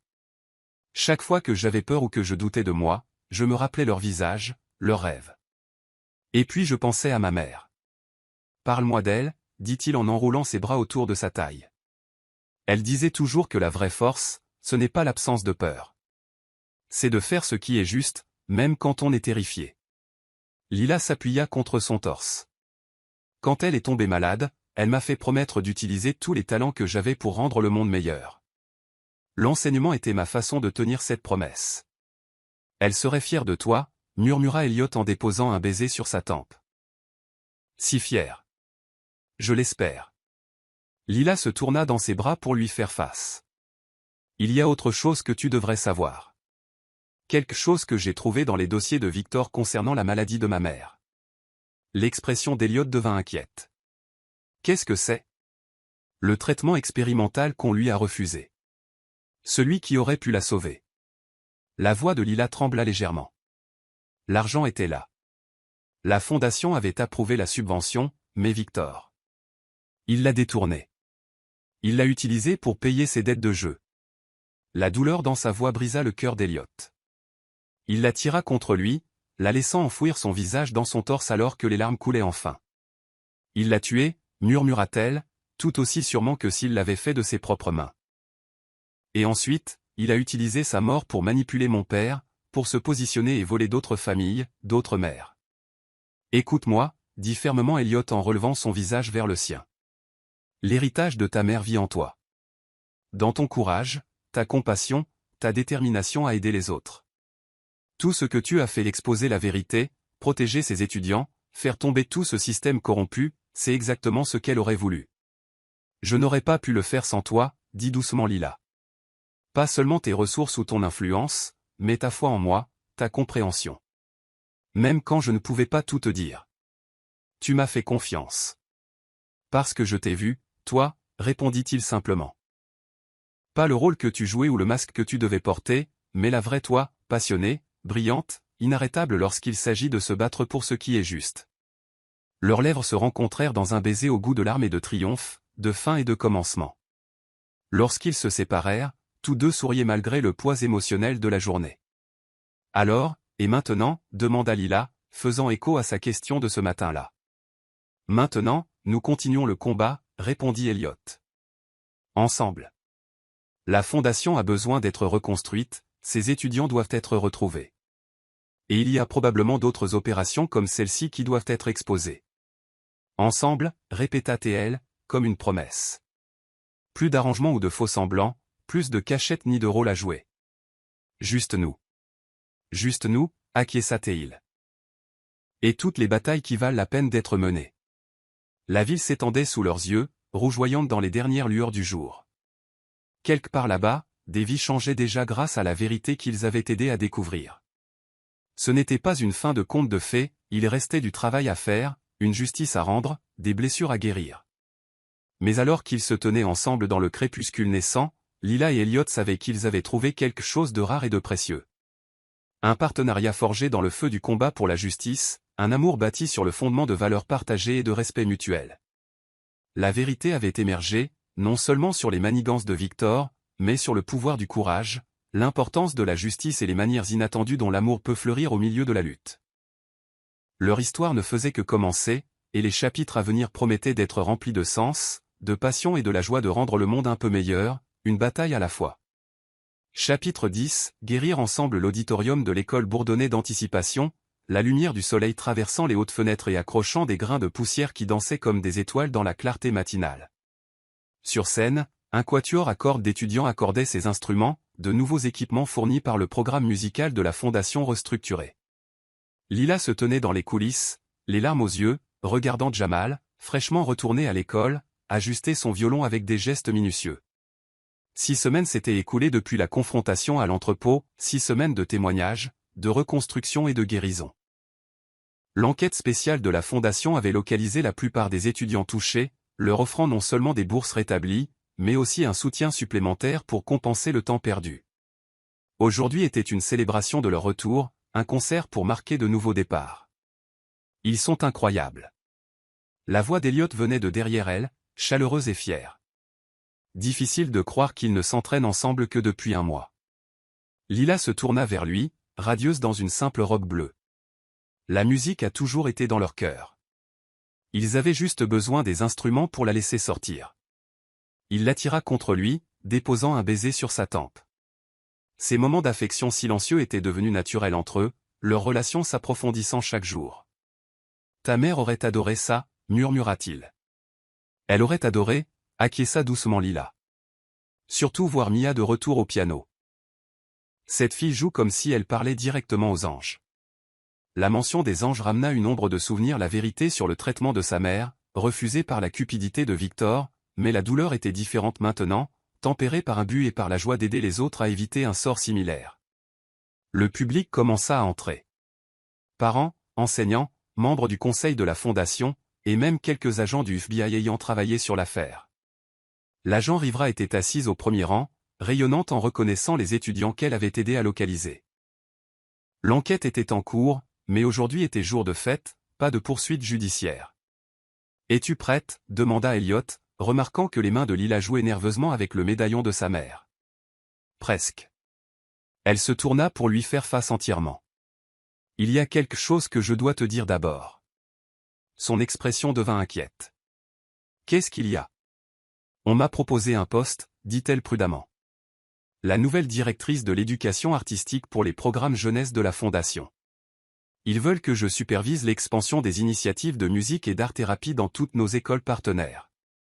La joie s'épanouit sur le visage d'Elliot. C'est parfait. Tu serais extraordinaire pour.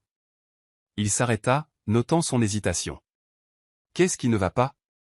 Je ne veux pas que les gens pensent que j'ai eu le poste à cause de nous, expliqua-t-elle. La réputation de la Fondation est encore en train de guérir. La dernière chose dont nous avons besoin, c'est d'accusations de favoritisme. Elliot lui prit les mains. Le conseil a fait cette offre parce qu'ils ont vu ce que tu as fait avec le programme musical ici, comment tu t'es battu pour ces enfants, comment tu les as retrouvés, comment tu leur as rendu leurs rêves. Notre relation n'a rien à voir là-dedans. Tu en es sûr ? Absolument. Son sourire devint malicieux. D'ailleurs, techniquement, tu rendrais des comptes au conseil, pas à moi. Je suis juste le fondateur qui se trouve être fou amoureux de la candidate la plus qualifiée. Le cœur de Lila fit un bond à cette déclaration d'amour si naturelle. Bien qu'ils se soient rapprochés chaque jour, aucun des deux n'avait prononcé ces mots explicitement jusqu'à présent. Fou amoureux, Complètement. Il la serra plus fort. Quand je t'ai vu rassembler les preuves qui ont fait tomber l'Empire d'Ivan, j'étais impressionné. Quand je t'ai vu te battre pour la justice malgré le danger, j'étais émerveillé. Mais en te regardant avec ces enfants, en voyant comment tu mets tout ton cœur pour leur donner des opportunités. C'est là que j'ai su que je n'aimerais jamais personne d'autre comme je t'aime. Des larmes coulèrent sur les joues de Lila. Je t'aime aussi, chuchota TL. Pas le riche philanthrope ou l'homme d'affaires puissant, juste toi. L'homme qui comprend que la vraie force réside dans l'aide apportée aux autres, qui se bat pour ce qui est juste, qui me voit exactement tel que je suis. Leur baiser fut doux mais plein de promesses. Interrompus seulement par le bruit de quelqu'un se raclant la gorge, ils se retournèrent pour trouver Jamal leur souriant de toutes ses dents. Désolé d'interrompre, dit-il, sans avoir l'air désolé du tout. Mais nous sommes prêts à commencer. Et Mademoiselle Lila, merci de ne pas nous avoir abandonnés. Lila lui pressa l'épaule alors qu'il retournait vers la scène. Jamais. Le concert fut tout ce qu'ils avaient espéré et plus encore. Les étudiants jouèrent avec passion et talent, leur musique emplissant l'auditorium d'espoir. Lorsque Mia interpréta son solo, une composition originale sur la perte et le renouveau, il n'y eut pas un œil sec dans la salle. Lors de la réception qui suivit, Lila circula dans la foule, saluant les familles et partageant leur joie. Elle surprit des bribes de conversation sur des projets d'avenir. Lucas avait été accepté dans un prestigieux programme d'écriture créative. Jamal postulait pour des cours de médecine. Mia avait une audition pour un conservatoire. Ce n'est que le début, dit Elliot alors qu'ils observaient les célébrations. La nouvelle structure de la fondation inclut des garde-fous contre la fraude. Mais plus important encore, elle a des gens comme toi, qui s'assurent que les opportunités atteignent ceux qui en ont le plus besoin. Nous ne faisons pas que reconstruire, convint Lila. Nous créons quelque chose de meilleur, quelque chose qui rendrait ma mère fière. En parlant de construire quelque chose de meilleur. La voix d'Elliot prit une teinte nerveuse qu'elle ne lui avait jamais connue. Il y a quelque chose que je voulais te demander. Avant qu'ils ne puissent continuer, ils furent interrompus par l'agent Rivera, s'approchant avec une expression sérieuse. Désolé de vous déranger, dit-elle, mais je pensais que vous devriez savoir. Victor a accepté de témoigner contre les Romanov. Ses aveux complets incluent des détails sur des opérations dans d'autres villes. Cela pourrait nous aider à empêcher des manigances similaires à travers le pays. La nouvelle s'installa entre eux comme la dernière pièce d'un puzzle. Le témoignage de Victor signifiait la clôture, la justice, et la chance de protéger d'autres communautés de ce qu'ils avaient vécu. Merci, dit doucement Lila. Pour tout. Après le départ de l'agent, Elliot se tourna de nouveau vers Lila. Ce que j'essayais de dire. Ces dernières semaines m'ont montré ce qui compte vraiment dans la vie. Pas l'argent, ni le pouvoir, ni le statut social, mais le courage de défendre ce qui est juste, la joie d'aider les autres, l'amour de quelqu'un qui partage vos valeurs et vos rêves. Il sortit une petite boîte en velours de sa poche. Le souffle de Lila se coupa alors qu'il mettait un genou à terre, là, au beau milieu de la réception. Lila, dit-il, la voix pleine d'émotion. Tu es entré dans mon bureau pour faire un marché afin de protéger les autres, et ce faisant, tu m'as montré à quoi ressemble la véritable force. Tu t'es battu pour la justice quand il aurait été plus facile de détourner le regard. Tu as cru aux secondes chances quand la plupart des gens auraient abandonné. Tu m'as appris que le véritable amour n'est pas fait de grands gestes ou d'attentes sociales. C'est se tenir ensemble, se battre pour ce qui est juste, et construire quelque chose qui a du sens. Il ouvrit la boîte, révélant une bague qui réussissait à être à la fois élégante et discrète, exactement son style. Veux-tu m'épouser? Non pas en raison d'un quelconque arrangement ou d'une obligation, mais parce que je veux passer ma vie à construire quelque chose de beau avec toi, à mener les batailles qui en valent la peine, à créer des opportunités pour les autres, et à s'aimer à travers tout cela. Les larmes ruisselaient sur le visage de Lila tandis qu'elle hochait la tête. Oui, murmura-t-elle. Oui, à tout cela. La bague glissa parfaitement à son doigt alors que des applaudissements éclataient autour d'eux. Leur moment privé avait attiré un sacré public, mais aucun d'eux ne le remarqua, trop perdu dans le regard de l'autre, dans la promesse de leur avenir commun. Depuis la scène, le quatuor recommença à jouer, une mélodie douce et pleine d'espoir qui semblait capturer tout ce qu'ils ressentaient. Amour, justice, guérison, espoir, tout entrelacé dans une symphonie de possibles. Alors qu'ils dansaient lentement sur la musique, entourés par la joie des rêves renouvelés et des secondes chances, Lila et Elliot savaient qu'ils avaient trouvé quelque chose de rare et de précieux. Leur histoire d'amour n'avait pas commencé par une romance de conte de fées, mais par le courage de se battre pour ce qui est juste, et cela la rendait d'autant plus précieuse, d'autant plus réelle. La fondation continuerait de grandir et d'aider les autres. La musique continuerait de jouer, et leur amour, né au milieu de la lutte et renforcé par un but commun, éclairerait le chemin vers tous les défis et triomphes qui les attendaient. Chapitre 11, bâtir la confiance. La galerie d'art bourdonnait de conversations animées tandis que donateurs et artistes se mêlaient sous les lustres en cristal. Ce n'était pas la même galerie où Lila et Elliot s'étaient connectés pour la première fois autour d'une appréciation commune des artistes émergents. C'était quelque chose d'entièrement nouveau. L'initiative artistique de la Fondation avait transformé un entrepôt abandonné en une vitrine pour les jeunes talents, mettant particulièrement en avant les œuvres des étudiants touchés par les manigances de Victor. Lila se tenait devant une toile saisissante, sa bague de fiançailles accrochant la lumière alors qu'elle désignait les coups de pinceau audacieux. Mia a peint ceci après sa première semaine de retour à l'école, expliqua-t-elle à un collectionneur intéressé. Elle l'appelle seconde chance. La peinture semblait pulser d'énergie, l'obscurité laissant place à la lumière, le chaos se transformant en harmonie. Comme tout dans la galerie, elle racontait une histoire de résilience et d'espoir. Elliot observait depuis l'autre bout de la pièce, le cœur gonflé de fierté et d'amour. Au cours des 3 mois suivant leur fiançailles, Lila s'était jetée corps et âme dans la révolution de l'approche de la Fondation envers l'éducation artistique. Sous sa direction, le programme s'était étendu au-delà du simple financement pour créer de réelles opportunités d'expression créative et de guérison. Elle est remarquable, dit Elena Wong en venant se placer à ses côtés. L'artiste dont l'œuvre avait jadis capté leur attention lors de la vente aux enchères était désormais une conseillère clé pour l'initiative. Les étudiants lui font confiance parce qu'ils savent qu'elle s'est battue pour eux. Nous l'avons tous fait, répondit Elliot, mais il comprenait ce qu'Elena voulait dire. Le lien de Lila avec les étudiants allait au-delà du dévouement professionnel. Elle se voyait dans leur lutte, leurs rêves, leur détermination à créer de la beauté à partir de la douleur. Le vernissage de la galerie était plus qu'une simple exposition, c'était une déclaration. Chaque pièce exposée représentait une histoire de rétablissement et de renouveau. Les nouvelles politiques de transparence de la Fondation signifiaient que les donateurs pouvaient voir exactement comment leurs contributions étaient utilisées, avec des mises à jour régulières des étudiants eux-mêmes.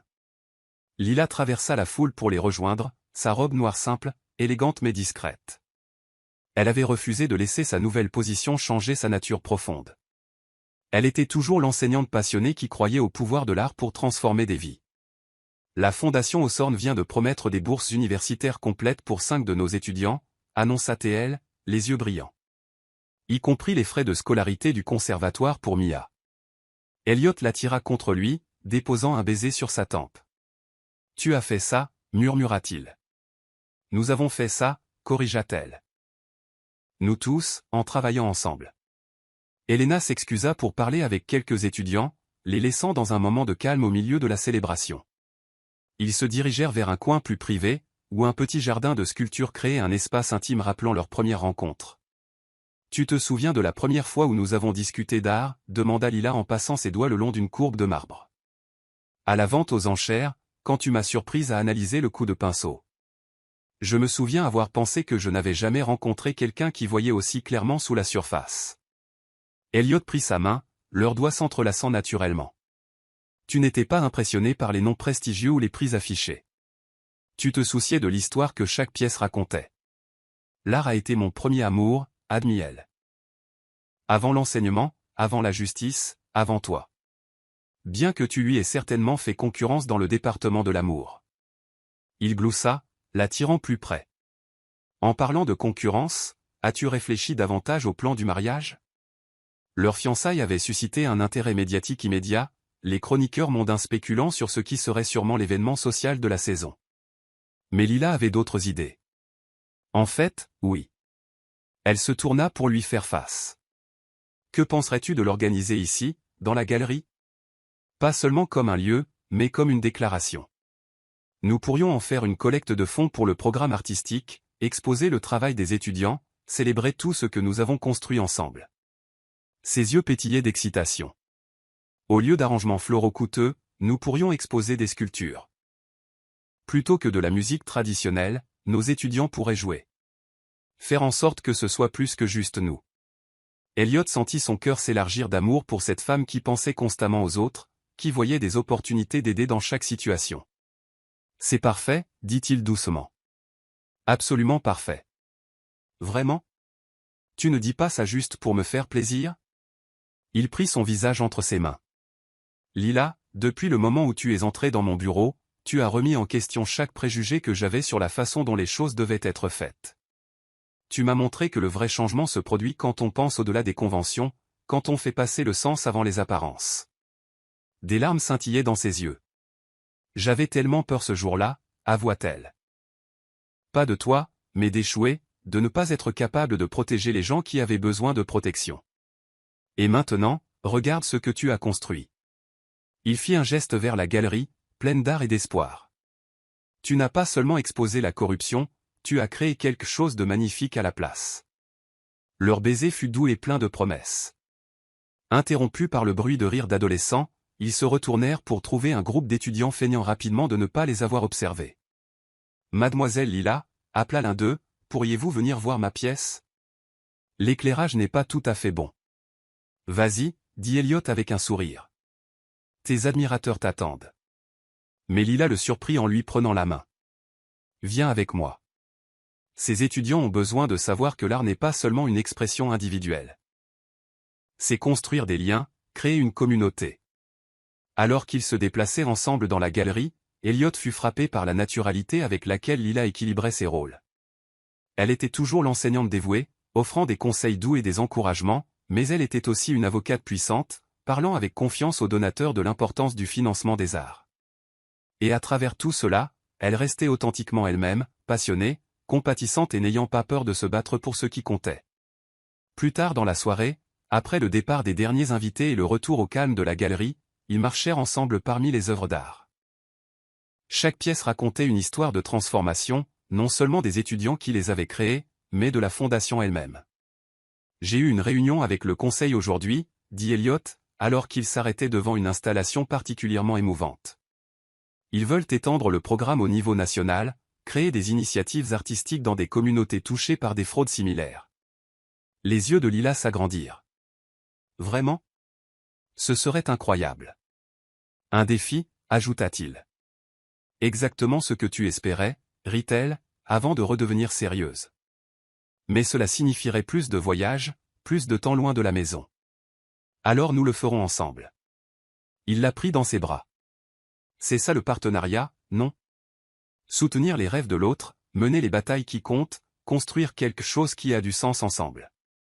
Ensemble, répéta TL en posant sa tête sur son torse. J'aime comme ça sonne. À travers les fenêtres de la galerie, les lumières de la ville scintillaient comme des étoiles. Quelque part là-bas, d'autres communautés attendaient le genre de transformation dont ils avaient été témoins ici.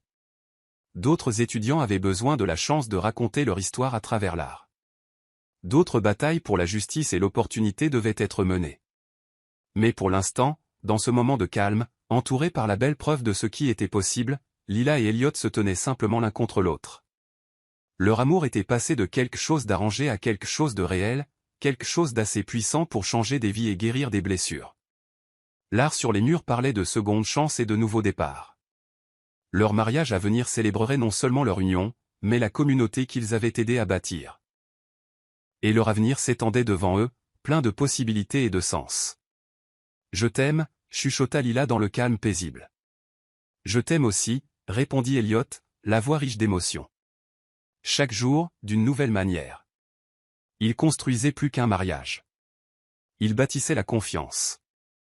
La confiance l'un en l'autre, en leur vision partagée, en le pouvoir de l'amour pour transformer des vies. Et cela, ils le savaient tous les deux, était le plus grand chef-d'œuvre de tous.